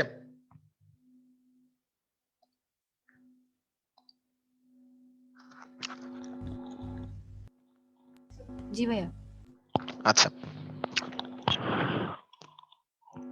তো এই যে দেখো এখানে লিখছে সৌরজগতের সূর্য এবং গ্রহগুলোর সাময়িকভাবে কোনো আধান বা চার্জ নেই, কিন্তু পরমাণুতে ইলেকট্রন নিউক্লিয়াসের আধান বা চার্জ আছে। কাজে চার্জহীন সূর্য এবং গ্রহগুলোর সাথে চার্জযুক্ত নিউক্লিয়াস এবং ইলেকট্রনের তুলনা করা হচ্ছে। কাজে এটা হচ্ছে আসলে এই সঠিক তুলনাটা সঠিক না। সবচেয়ে বড় সীমাবদ্ধতা যেটা, একের অধিক ইলেকট্রন বিশিষ্ট পরমাণুতে ইলেকট্রনগুলো কিভাবে ঘুরে বেড়ায় নিউক্লিয়াসের চারপাশে সেটা নিয়ে কোনো ধারণা নাই। যদি ধরো এরকম হয় যে একটা প্লাস চার্জ নিউক্লিয়াস, তার চারপাশে ইলেকট্রন আছেন, কিভাবে আছে? একটা ইলেকট্রন সে যেভাবে ইচ্ছে সেভাবে ঘুরে বেড়াবে, বাট যখন ইলেকট্রন 10টা 20টা 30টা 40টা 50টা হবে তখন কিভাবে ঘুরে বেড়াবে সেটা সম্পর্কে কোনো আইডিয়া এই থিওরি দিতে পারে না। আচ্ছা, প্রোটন গুলো কেন বিকর্ষণ করে না সেটা আরেকবার বলতে পারছি, আমি আরেকবার বলবো, একটু জাস্ট ওয়েট, একটু অপেক্ষা করো। হ্যাঁ, আমি এই জিনিসটা শেষ করে নিই। সবচেয়ে বড় লিমিটেশন যেটা, সেটা হচ্ছে যে ম্যাক্সওয়েলের একটা থিওরি দিয়েছিল ম্যাক্সওয়েল, যে যখন কোন একটা চার্জ, ধরো সেন্টার একটা চার্জ আছে, এটা নিউক্লিয়াস, এটা চারপাশে ইলেকট্রন ঘুরে বেড়ায়, এন্ড ঘুরে বেড়ায় কিভাবে ঘুরে বেড়ায় কিন্তু বলে নাই, সেটাকে রাদারফোর্ড বলে নাই কিভাবে ঘুরে বেড়ায়। তো ম্যাক্সওয়েলের কথা অনুযায়ী ম্যাক্সওয়েল বলছে যে কোন একটা চার্জ যখন একটা সার্টেন কিছুকে কেন্দ্র করে ঘুরে বেড়ায়, যে এটাকে কেন্দ্র করে চারপাশে ঘুরে বেড়াচ্ছে, যেভাবে ঘুরে বেড়াক, বৃত্তাকার হোক, কেন্দ্র এরকম উপবৃত্তাকার হোক বা স্ট্রেট হোক, জিগজ্যাগ হোক, যেভাবে ঘুরে বেড়াক না কেন, এখন কথা হচ্ছে যেভাবেই ঘুরে বেড়াক, ম্যাক্সওয়েল বলছে যে ইলেকট্রন যেভাবেই ঘুরে বেড়াক না কেন, যখনই কোন একটা চার্জ পার্টিকেল ঘুরে বেড়ায়, ইলেকট্রন নেগেটিভ চার্জ, যেহেতু ইলেকট্রনটা এখন কি করতেছে, এই নিউক্লিয়াসকে সেন্টারে করে ঘুরে বেড়াচ্ছে, এখন ম্যাক্সওয়েল বলছে যে যখনই কোন একটা চার্জ পার্টিকেল এরকম বৃত্তাকার পথে ঘুরে বেড়ায়, তখন সে যদি বৃত্তাকার পথে ঘুরে বেড়ায়, তখন সে যেটা করবে সে হচ্ছে ক্ষুদ্র ব্যাসার্ধের পথ পরিভ্রমণ করবে, মানে আস্তে আস্তে শক্তি হারাবে, হারাতে হারাতে হারাতে হারাতে একটা সময় পরে কেন্দ্রে এসে পতিত হবে। এরকম করে ইলেকট্রন শক্তি হারাবে, হারায় হারায় কেন্দ্রে পতিত হবে। এটা হচ্ছে ম্যাক্সওয়েলের কথা, যে নিউক্লিয়াসকে কেন্দ্র করে যদি একটা নেগেটিভ চার্জ যখন ঘুরে বেড়াবে, তখন সে চার্জটা আস্তে আস্তে শক্তি হারাবে, শক্তি হারায় সে হচ্ছে, দেখো শক্তি হারাতে থাকবে, ফলে ইলেকট্রনের ঘূর্ণন পথ ছোট হতে থাকবে এবং একসময় সেটি নিউক্লিয়াসের উপর পতিত হবে। এই তাইলে যদি নিউক্লিয়াসের মধ্যে চলে আসে, এখন রাদারফোর্ড যে বলছে যে না নিউক্লিয়াসের মধ্যে ইলেকট্রন থাকে না, ইলেকট্রন থাকে, নিউক্লিয়াসে থাকে শুধু প্রোটন আর নিউট্রন, ইলেকট্রন চারপাশে থাকে কোন বৃত্তাকার পথে ঘুরে বেড়ায় বা যেভাবে ঘুরে বেড়ায়। হ্যাঁ, তো এখন ম্যাক্সওয়েল বলতেছে না, ইলেকট্রন যখন ঘুরে বেড়াবে তখন সে শক্তি হারাতে থাকবে, হারাতে হারাতে একটা সময় পরে কেন্দ্রে এসে পতিত হবে। তো ইলেকট্রন তো কেন্দ্রে থাকেই না বলছে রাদারফোর্ড, তাহলে তো রাদারফোর্ডের মডেল নাই হয়ে গেল, বাতিল। তো সেই অনুযায়ী রাদারফোর্ডের মডেলটা সঠিক না ম্যাক্সওয়েলের কথা অনুযায়ী। কিন্তু পরবর্তীতে ম্যাক্সওয়েলের এই যে মডেলটা ছিল, এই মডেলটা হচ্ছে তোমার ম্যাক্সওয়েলের মডেলটা বাতিল হয়ে যায়। নিলস বোর, সেখানে রাদারফোর্ডের স্টুডেন্ট, সে হচ্ছে এই জিনিসটা নিয়ে কি বলে পরবর্তীতে একটা মতবাদ দিয়েছিল, যেটা আমরা নেক্সট ক্লাসে পড়বো যে আসলে সেটা কি জিনিস। ঠিক আছে, এখন কথা হচ্ছে যে রাদারফোর্ডের যে মডেল, এই রাদারফোর্ডের মডেলে রাদারফোর্ড কি কি বলছে আমরা একটু রিভিউ করি, আজকের ক্লাসটাকে পুরোটাকে রিভিউ করার চেষ্টা করি। রিভিউ করলে প্রথম থেকে যদি আসে, অনেকে বলছে ভাই বুঝতে পারছি না বা বুঝতে সমস্যা হয়েছে, তাদের এই সমস্যাগুলো একটু দূর করার চেষ্টা করি আমি। সেটা হচ্ছে যে মৌলিক পদার্থ মানে একটা মানে এই মৌলিক পদার্থের মধ্যে একটাই পরমাণু থাকবে, শুধু সে একাধিকবার থাকতে পারে বাট একটাই থাকবে। যেমন আমি এখানে দেখো হিলিয়ামের কথা বলছি, শুধু হিলিয়াম আছে এখানে। অক্সিজেন অণুর কথা বলছি, সেখানে অক্সিজেন আছে দুইটা, একটা অক্সিজেন পরমাণু আর একটা অক্সিজেন পরমাণুর সাথে সেম পরমাণু আছে। বাট যৌগিক পদার্থে দেখো যে হাইড্রোজেন এখানে দুইটা, এখানে অক্সিজেন, এটা একটা পরমাণু, এটা আরেকটা ভিন্ন পরমাণু, একই পরমাণু না কিন্তু। ঠিক আছে, আচ্ছা পরমাণু কি জিনিস? পরমাণু হচ্ছে ওই ডেমোক্রিটাস এবং হচ্ছে এর গল্প বলছিলাম, মানে কারা কি বলছিল সেই জিনিসগুলা, এই জিনিসগুলো একটু দেখবা তোমরা। যে ডেমোক্রিটাস কি বলছে, ডাল্টনের কথা বললাম, যে ডাল্টন এসে বললো যে না পরমাণু ক্ষুদ্র কণার ক্ষুদ্র ক্ষুদ্র মানে একদম ক্ষুদ্র অবিভাজ্য কিছু একটা দিয়ে গঠিত, সেটা হচ্ছে পরমাণু। ঠিক আছে, অ্যাটমস যেটাকে বলা হয়েছিল আর কি, সেখান থেকে অ্যাটম নামটা আসছে। তো সেই পরমাণু নিয়ে 1803 সালে ডাল্টন বলছে, ডাল্টন বলার পরে দেন পরবর্তীতে রাদারফোর্ড এসে পরমাণু মডেল দিল, সেখান থেকে ইলেকট্রন আবিষ্কার হলো, তারপরে প্রোটন, তারপরে নিউট্রন আবিষ্কার করলো চ্যাডউইক। হ্যাঁ, এরকম ইলেকট্রন প্রোটন নিউট্রন আবিষ্কার হলো। এদেরকে বলা হচ্ছে স্থায়ী মৌলিক কণিকা বা ফান্ডামেন্টাল পার্টিকেল। ঠিক আছে, আর অস্থায়ী মানে কিছু টেম্পোরারি পার্টিকেল আছে, তাদের নাম হচ্ছে পজিট্রন, নিউট্রিনো, পাইমেসন। হ্যাঁ, এই জিনিসগুলা। আর অণু হচ্ছে কি জিনিস? অণু হচ্ছে যে তোমার একাধিক পরমাণুর সমষ্টি, সেটা একই পরমাণু হইতে পারে, ভিন্ন ভিন্ন পরমাণু হইতে পারে। যেমন অক্সিজেন অণু একটা H2, এটা একটা পানির অণু, এখানে দুইটা ভিন্ন ভিন্ন পরমাণু আছে, সেটাই। আর আমরা হচ্ছে মৌলকে প্রকাশ করি কিভাবে? মৌলের আদ্যক্ষর দিয়ে প্রকাশ করি। যদি একাধিক মৌলের আদ্যক্ষর সেম হয়, তখন অন্য মানে প্রথমটাকে যদি H দিয়ে প্রকাশ, যেমন যেমন কি বলে কার্বনকে সি দিয়ে প্রকাশ করছেন, ক্যাডমিয়ামের আদ্যক্ষর হচ্ছে সি বা ক্যালসিয়ামের আদ্যক্ষর সি, তাই পরবর্তী অ্যালফাবেট ইউজ করছি সিএ। কিন্তু ক্যাডমিয়াম লিখতে গিয়ে দেখলাম সি, তারপর আবার অ্যালফাবেট এ, তাহলে ক্যালসিয়াম আর ক্যাডমিয়াম সেম হয়ে যায় দেখে ক্যাডমিয়ামের এটাকে বাদ দিয়ে ডি কে লেখা হয়েছে। ঠিক আছে, তো এইভাবে এগুলাকে মৌলগুলোকে প্রকাশ করা হয়। একজন প্রশ্ন করছিল যে ভাইয়া প্রোটন গুলা বিকর্ষণ করে না কেন? আচ্ছা আরেকবার বলবো, এক্সপেরিমেন্টে গোল্ডের মতো হেভি মেটাল কেন ইউজ করছে? আচ্ছা গোল্ডের মতো হেভি মেটাল কেন ইউজ করছে, এটা হচ্ছে তৎকালীন সময় এটা নিয়ে এক্সপেরিমেন্ট করছে। কেন গোল্ড ইউজ করছে এটার কারণ আমি জানি না। এন্ড দেন একজন বলছে অ্যান্টিপার্টিকেল কি? ভাই অ্যান্টিপার্টিকেল কি জিনিস তুমি কিছু বুঝতে চাও? তাহলে আমি তো আসলে একটু পাই মেসন নিয়ে কথা বলছি, তাতেই অনেকে বলছে ক্লাস টাস বুঝে নাই, তাহলে বুঝো কি হবে? আচ্ছা, তো এখন আসলে যে আমরা সংকেত নিয়ে কথা বলছিলাম, আমরা হচ্ছে কোন একটা কম্পাউন্ডকে প্রকাশ করতে গেলে সংকেত দিয়ে ইউজ করে থাকি, যেমন নাইট্রোজেন অণু, হ্যাঁ N2। সো সেক্ষেত্রে আসলে কম্পাউন্ড বলাও ঠিক না, elements and compounds, because elements এর মধ্যে মৌলিক বস্তু হতে পারে, সেটা কম্পাউন্ডস হতে পারে, দুইটাই। যেমন হচ্ছে যেমন নাইট্রোজেন যদি বলি, শুধু নাইট্রোজেন অ্যাটম বুঝায়, কিন্তু যখন নাইট্রোজেন অণু হবে তখন নাইট্রোজেন অণুতে দুইটা নাইট্রোজেন অ্যাটম থাকে, তাহলে দুইটাকে ছোট্ট করে পাশে লিখে দিতে হয়। অ্যামোনিয়াতে নাইট্রোজেন আছে একটা, হাইড্রোজেন থাকে তিনটা, তাহলে পাশে তিন ছোট্ট করে লিখে দিতে হয়। যেটা যদি একটা থাকে, একটা হলে আর পাশে এক লিখতে হয় না। সালফিউরিক অ্যাসিডে হাইড্রোজেন থাকে, সালফার থাকে, অক্সিজেন থাকে। হাইড্রোজেন থেকে দুইটাতে ছোট্ট করে দুই লিখলাম, অক্সিজেন থেকে চারটাতে চার লিখলাম। ঠিক আছে, আচ্ছা তো এরকম করে আমরা প্রকাশ করে থাকি জিনিসগুলাকে। এখন পদার্থের গঠন যে পড়ছি, তার মধ্যে আমরা যেটা বলছি অ্যাটমের ভিতরে কি থাকে, যে মৌলিক কণিকা বা ফান্ডামেন্টাল যে পার্টিকেল গুলো, তার মধ্যে একটা হচ্ছে ইলেকট্রন, একটা প্রোটন, আর একটা হচ্ছে নিউট্রন। এখন ইলেকট্রন প্রোটন নিউট্রনের চার্জ কি, কোনটাকে কিভাবে রিপ্রেজেন্ট করা হয় সেটা দেখানো হলো। তাদের চার্জকে আমরা রিলেটিভলি 1 কেন ধরছি, -1 কেন ধরছি সেটা বললাম। যেমন এখানে আমরা ভরকে যে অ্যাটমিক মাস ইউনিট দিয়ে প্রকাশ করছি না, যে EAMU অ্যাটমিক মাস ইউনিট, এই সংখ্যাটা দিয়ে ভাগ দিয়ে আমরা 1 বা -1 +1 পাইছি।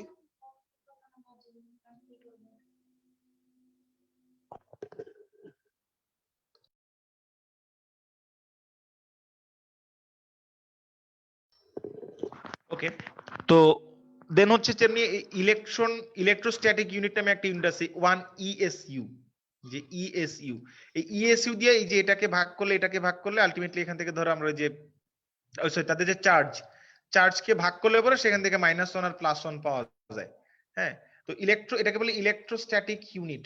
যেমন এখানে আছে যে AMU মানে অ্যাটমিক মাস ইউনিট, সেটা হচ্ছে এত, এটা দিয়ে ভাগ দিলে পরে আমি যদি তোমার প্রোটনের ভরকে ভাগ দিই তাহলে আমি পাবো 1, আর নিউট্রনের ভরকে ভাগ দিলেও 1 পাবো, কিন্তু ইলেকট্রনের ভরকে ভাগ দিলে যা থাকবে সেটা হচ্ছে অ্যাপ্রক্সিমেটলি 0, তাই সরি ইলেকট্রনের ভরকে ভাগ দিলে তাই ইলেকট্রনের ভরকে 0 ধরে নেওয়া হয়। ঠিক আছে, এবার আসলে যে ভর সংখ্যা একদম বলছে ভাই পরমাণুতে টোটাল কত উপাদান থাকে? মৌলিক কণিকার আর হচ্ছে তোমার মানে ফান্ডামেন্টাল পার্টিকেল আর হচ্ছে টেম্পোরারি পার্টিকেল বা অস্থায়ী মৌলিক কণিকা আছে, ওই অস্থায়ী মৌলিক কণিকার মৌলিক কণিকা মিলে থাকে। বাট তিনটা কণিকা ম্যান্ডেটরি, ইলেকট্রন প্রোটন নিউট্রন, বাকিগুলা ডিপেন্ড করে অ্যাকর্ডিং টু পার্টিকেল বা অ্যাকর্ডিং টু অ্যাটমের সাইজ কেমন তার উপরে ডিপেন্ড করে। এন্ড দেন হচ্ছে আমরা মাস নাম্বার নিয়ে কথা বলছি। মাস নাম্বার মানে proton number plus neutron number. আর একটা জিনিস মনে রাখতে হবে, আমরা যেখানে প্রকাশ করছি যে একটা প্রকাশ, এই প্রকাশে এম প্লাস মাইনাস এটার উপরে ভিত্তি করে ইলেকট্রন সংখ্যাটা বাইর করতে হয়। কিভাবে? আমি আবারও বলছি, আমি যদি ধরো এখানে লিখি যে সাপোজ সে দ্যাট ধরো 64 29 কপার 2 প্লাস, এটার মানে এখানে প্রোটন সংখ্যা হচ্ছে 29টা, এই সংখ্যাটা হচ্ছে প্রোটন সংখ্যা, এটা হলো ভর সংখ্যা। আর প্রোটন প্লাস নিউট্রন সংখ্যা হচ্ছে 64টা। তাহলে সেখান থেকে আমি বলতে পারি নিউট্রন কয়টা? নিউট্রন হচ্ছে এখানে 35টা। এখন ইলেকট্রন সংখ্যা প্রোটন সংখ্যার সমান হইতো কখন? যখন হচ্ছে এখানে কোনো চার্জ থাকতো না। তো যেহেতু চার্জ আছে কত? 2 প্লাস, 2 প্লাস মানে এখানে প্রোটন হলো 29টা, তার মানে 29টা পজিটিভ চার্জ আছে। তাহলে ইলেকট্রন কয়টা হইলে পরে দুইটা পজিটিভ চার্জ বাকি থাকবে? সেটা হচ্ছে 27টা নেগেটিভ চার্জ হলে, মানে 27টা যদি ইলেকট্রন হয় আর 29টা যদি প্রোটন হয়, তখনই হচ্ছে মোট চার্জ হবে 2 প্লাস। ব্যাপারটা হচ্ছে আরেকটু সহজ করে যদি বলে, ধরো বলছিলাম যে হিলিয়াম 2 প্লাস, এটার মানে হিলিয়ামের নিউক্লিয়াসে দুইটা প্রোটন আছে কিন্তু শক্তি স্তরে কোনো ইলেকট্রন নাই, তাই দুইটা প্লাস চার্জ। এখানে যদি দুইটা ইলেকট্রন থাকতো তাহলে এখান থেকে 2 প্লাস লিখতাম না, 4 2 হিলিয়ামে লিখতাম শুধু। চারটা তার ভর সংখ্যা, দুইটা প্রোটন সংখ্যা, ইলেকট্রন দুইটা। বাট আমি যদি দুইটা ইলেকট্রন না রাখি, শুধু নিউক্লিয়াসে দুইটা প্রোটন থাকে, তখন দেখো কি বলা যায়, তার ভর সংখ্যা 4, 2 হচ্ছে প্রোটন সংখ্যা, কিন্তু তার মধ্যে চার্জ হচ্ছে 2 প্লাস। কেন? দুইটা প্লাস চার্জ আছে। যখন ইলেকট্রন প্রোটন সমান তখন হচ্ছে চার্জ হলো 0। বাট যখন আমি বলবো প্লাস চার্জ, তার মানে ইলেকট্রন সংখ্যা কম। আর যখনই বলবো মাইনাস চার্জ, ইলেকট্রন সংখ্যা বেশি। কার থেকে? প্রোটন সংখ্যা থেকে। 17 যদি প্রোটন সংখ্যা, একটা মাইনাস চার্জ মানে ইলেকট্রন সংখ্যা একটা বেশি। আর যদি হয় দুইটা মাইনাস, তাহলে ইলেকট্রন সংখ্যা দুইটা বেশি হইতো। ঠিক আছে? আচ্ছা,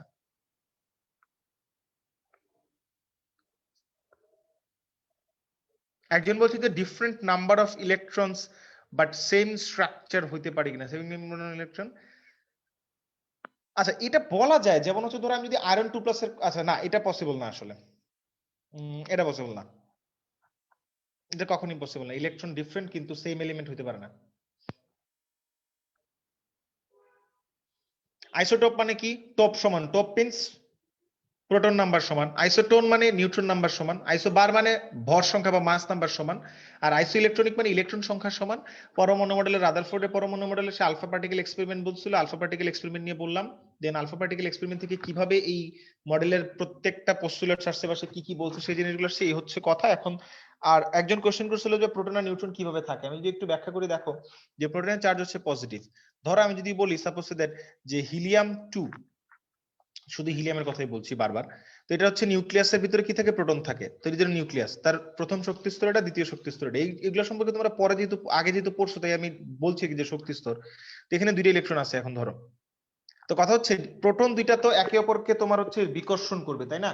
তো প্রোটন দুইটা যদি একে অপরকে বিকর্ষণ করে, যদি প্রোটন দুইটা একে অপরকে বিকর্ষণ করে, তাহলে ইন দ্যাট কেস আমরা যেটা বলতে পারি, সরি চার্জারটা ডিসকানেক্ট হয়ে যাচ্ছে বারবার।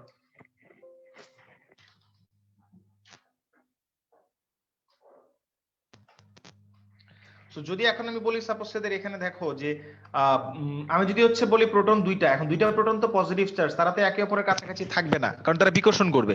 তো এদের বিকর্ষণটাকে কমানোর জন্য এখানে দুইটা নিউট্রন আছে। এই যে দেখো তার ভর সংখ্যা 4।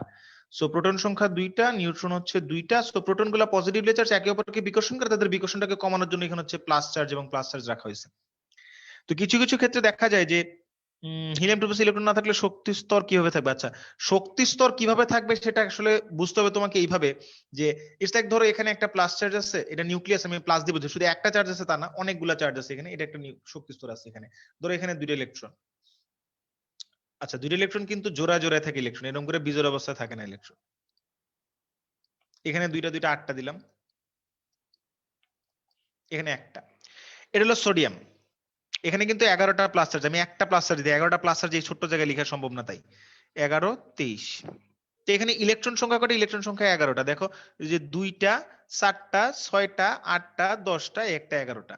তো 11টা ইলেকট্রন যে আছে, এখন আমি যদি বলি যে সোডিয়ামের বাইরের শক্তি স্তর যেটা থার্ড শক্তি স্তর, এখান থেকে একটা ইলেকট্রন সরায় ফেললাম, তাহলে হয়ে যাবে সোডিয়াম প্লাস। আমি ইলেকট্রন সরাইছি, শক্তি স্তর সরাইতে পারবো? শক্তি স্তর তো শক্তি স্তরের মতো থাকবেই, ইলেকট্রন ওই শক্তি স্তরে নাও থাকতে পারে। ঠিক আছে, আশা করি প্রশ্নের অ্যান্সার পাইছো। আরেকজন বলছে সিও এনও প্লাস এন2 এই তিনটা আইসো ইলেকট্রন কিভাবে আছে? ইলেকট্রন সংখ্যা যোগ করে দেখো সবার। কার্বনের ইলেকট্রন 6টা, অক্সিজেন ইলেকট্রন 8টা, 8 6 14টা।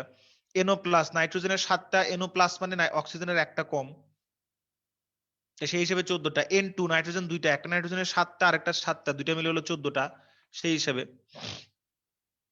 এইউ মানে অ্যাটমিক মাস ইউনিট, ওটা একটা হচ্ছে একক। যেমন আমরা বলি যে 10 সেন্টিমিটারে 100 সেন্টিমিটার হচ্ছে 1 মিটার।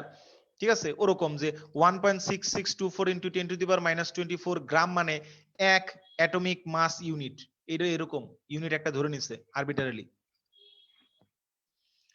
ওকে, আর কারো কোনো প্রশ্ন?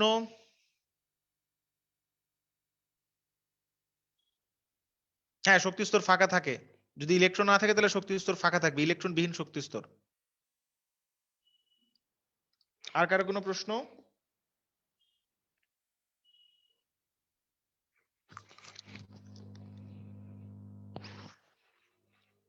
ওকে, তাহমিদ মাশরাফি বলছে হ্যাঁ আমি বুঝতে পারছি sir. Okay, thank you.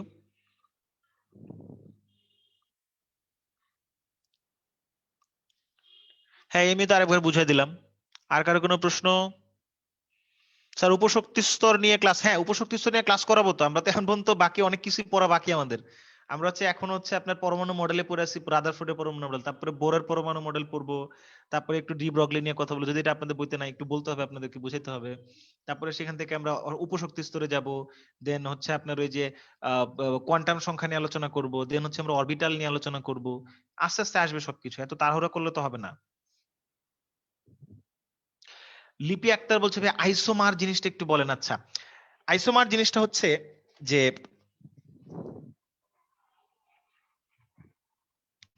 Isomer জিনিসটা হচ্ছে যে ধরেন আমি যদি বলি যে 35 ব্রোমিন এন্ড দেন বললাম 35 ব্রোমিন, দুটো কিন্তু সেম। ঠিক আছে, তাদের অ্যাটমিক নাম্বার সেম, মাস নাম্বারও সেম,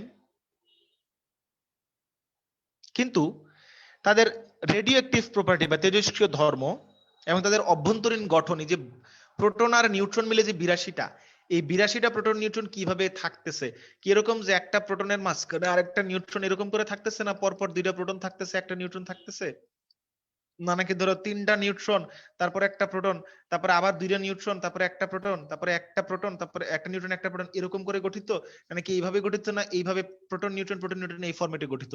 এই গঠনগত ভিন্নতার জন্য একে অপরকে বলা হয় আইসোমার, কিন্তু তাদের ভর সংখ্যা সমান, প্রোটন সংখ্যা সমান, নিউট্রন সমান, সব সমান, কিন্তু এই ভেতরে অভ্যন্তরীণ যে বৈশিষ্ট্য প্রোটন আর নিউট্রনের যে গঠন সেটা কিভাবে আছে, কিভাবে অ্যারেঞ্জমেন্টে আছে, এই অ্যারেঞ্জমেন্টটার ভিন্নতার জন্য তাদের বৈশিষ্ট্য ভিন্ন রকম হয়, তাই তাদেরকে একে অপরের আইসোমার বলা হয়। আশা করি যে প্রশ্ন করেছিলেন লিপি আক্তার আপনি আপনার প্রশ্নের উত্তর পেয়েছেন। ওকে, আর কারো কোনো প্রশ্ন?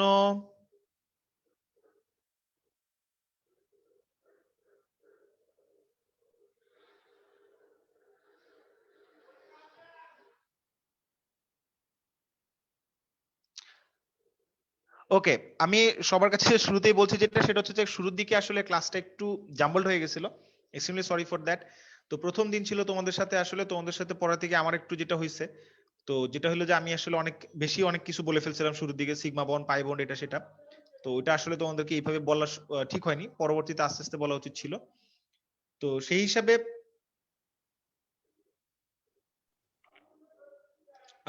লাস্টের দিকে এসে আশা করি আমি সবগুলা জিনিসই তোমাদেরকে বোঝাতে পেরেছি। তো আই হোপ সো তোমরা যে জিনিসটা আস্তে আস্তে অ্যাবজর্ব করতে পারবে জিনিসগুলোকে, এন্ড দেন ফাইনালি আমরা হচ্ছে যে আমরা হচ্ছে যে ধরো এরপরে আরো জিনিসপত্র যখন পড়বো তখন আস্তে আস্তে আমরা আরো অনেক ডেপথের পড়াশোনা করতে পারবো, অনেক কিছু পড়তে পারবো। তো যেটা আমি শুরুতে বলেছিলাম সেটা হচ্ছে যে তোমরা যেহেতু এখন আসলে একদম একটা শর্ট সিলেবাসের মধ্যে আছি, যেমন আগে 4টা চ্যাপ্টারের মধ্যে 8টা কোশ্চেন হবে, তো বুঝতে হবে তোমাকে যে কোশ্চেন অনেক কঠিন হবে, অনেক ভেতরে ভেতরে জিনিস জানতে হবে, যে জিনিসগুলো তোমার বইতে নাই একটু একটু করে চেষ্টা করে জানতে হবে। তো আমি চেষ্টা করবো সেই জিনিসগুলোকে তোমাদেরকে দেওয়ার, বাট শুরুর দিকে আমি যেটা ভুল করছিলাম তোমাদেরকে অনেক বেশি কঠিন কিছু বলে ফেলছিলাম, সো দ্যাট ইজ তোমাদের কাছে অনেক কষ্ট হয়েছে, extremely sorry for that. Hopefully আমরা নেক্সট ক্লাস থেকে অনেক এনজয় করে ক্লাস করব। তো যদি তোমাদের আর কোনো প্রশ্ন থাকে করতে পারো, নাহলে আমরা আজকের মতো ক্লাসটা এখানে শেষ করব।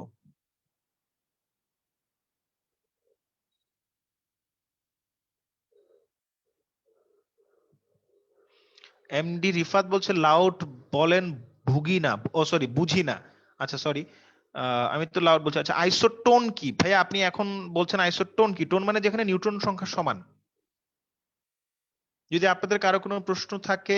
আচ্ছা এইচ এম সামি বলছে আইসোমার রিপিট এগেইন। আইসোমারে যেটা হয় প্রোটন সংখ্যা, ভর সংখ্যা, নিউট্রন সংখ্যা সব সমান, কিন্তু প্রোটন আর নিউট্রন যে নিউক্লিয়াসে থাকে কিভাবে থাকে সেটা কি আপনার হচ্ছে ধরেন একটা প্রোটন তারপর একটা নিউট্রন, একটা প্রোটন তারপর একটা নিউট্রন, নাকি দুইটা প্রোটন দুইটা নিউট্রন, দুইটা প্রোটন দুইটা নিউট্রন এইভাবে থাকে জোড়ায় জোড়ায়, না নাকি ধরেন তিনটা প্রোটন তারপরে একটা নিউট্রন, বা তারপরে আবার তিনটা নিউট্রন তারপরে একটা প্রোটন, বা তিনটা প্রোটন, নানান ভাবে অ্যারেঞ্জমেন্ট করে থাকতে পারে। এই প্রোটন আর নিউট্রনের যে ভেতরে যে থাকতেছে নিউক্লিয়াসের ক্ষুদ্র একটা জায়গায়, ওই অ্যারেঞ্জমেন্টের ভিন্নতার উপরে ভিত্তি করে আমরা তাদেরকে একে অপরের আইসোমার বলছি। আশা করি বুঝতে পারছেন।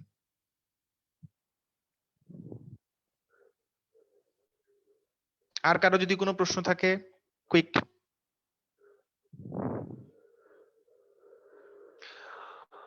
ওকে, আইসোবার, আইসোবার মানে ভর সংখ্যা সমান থাকবে।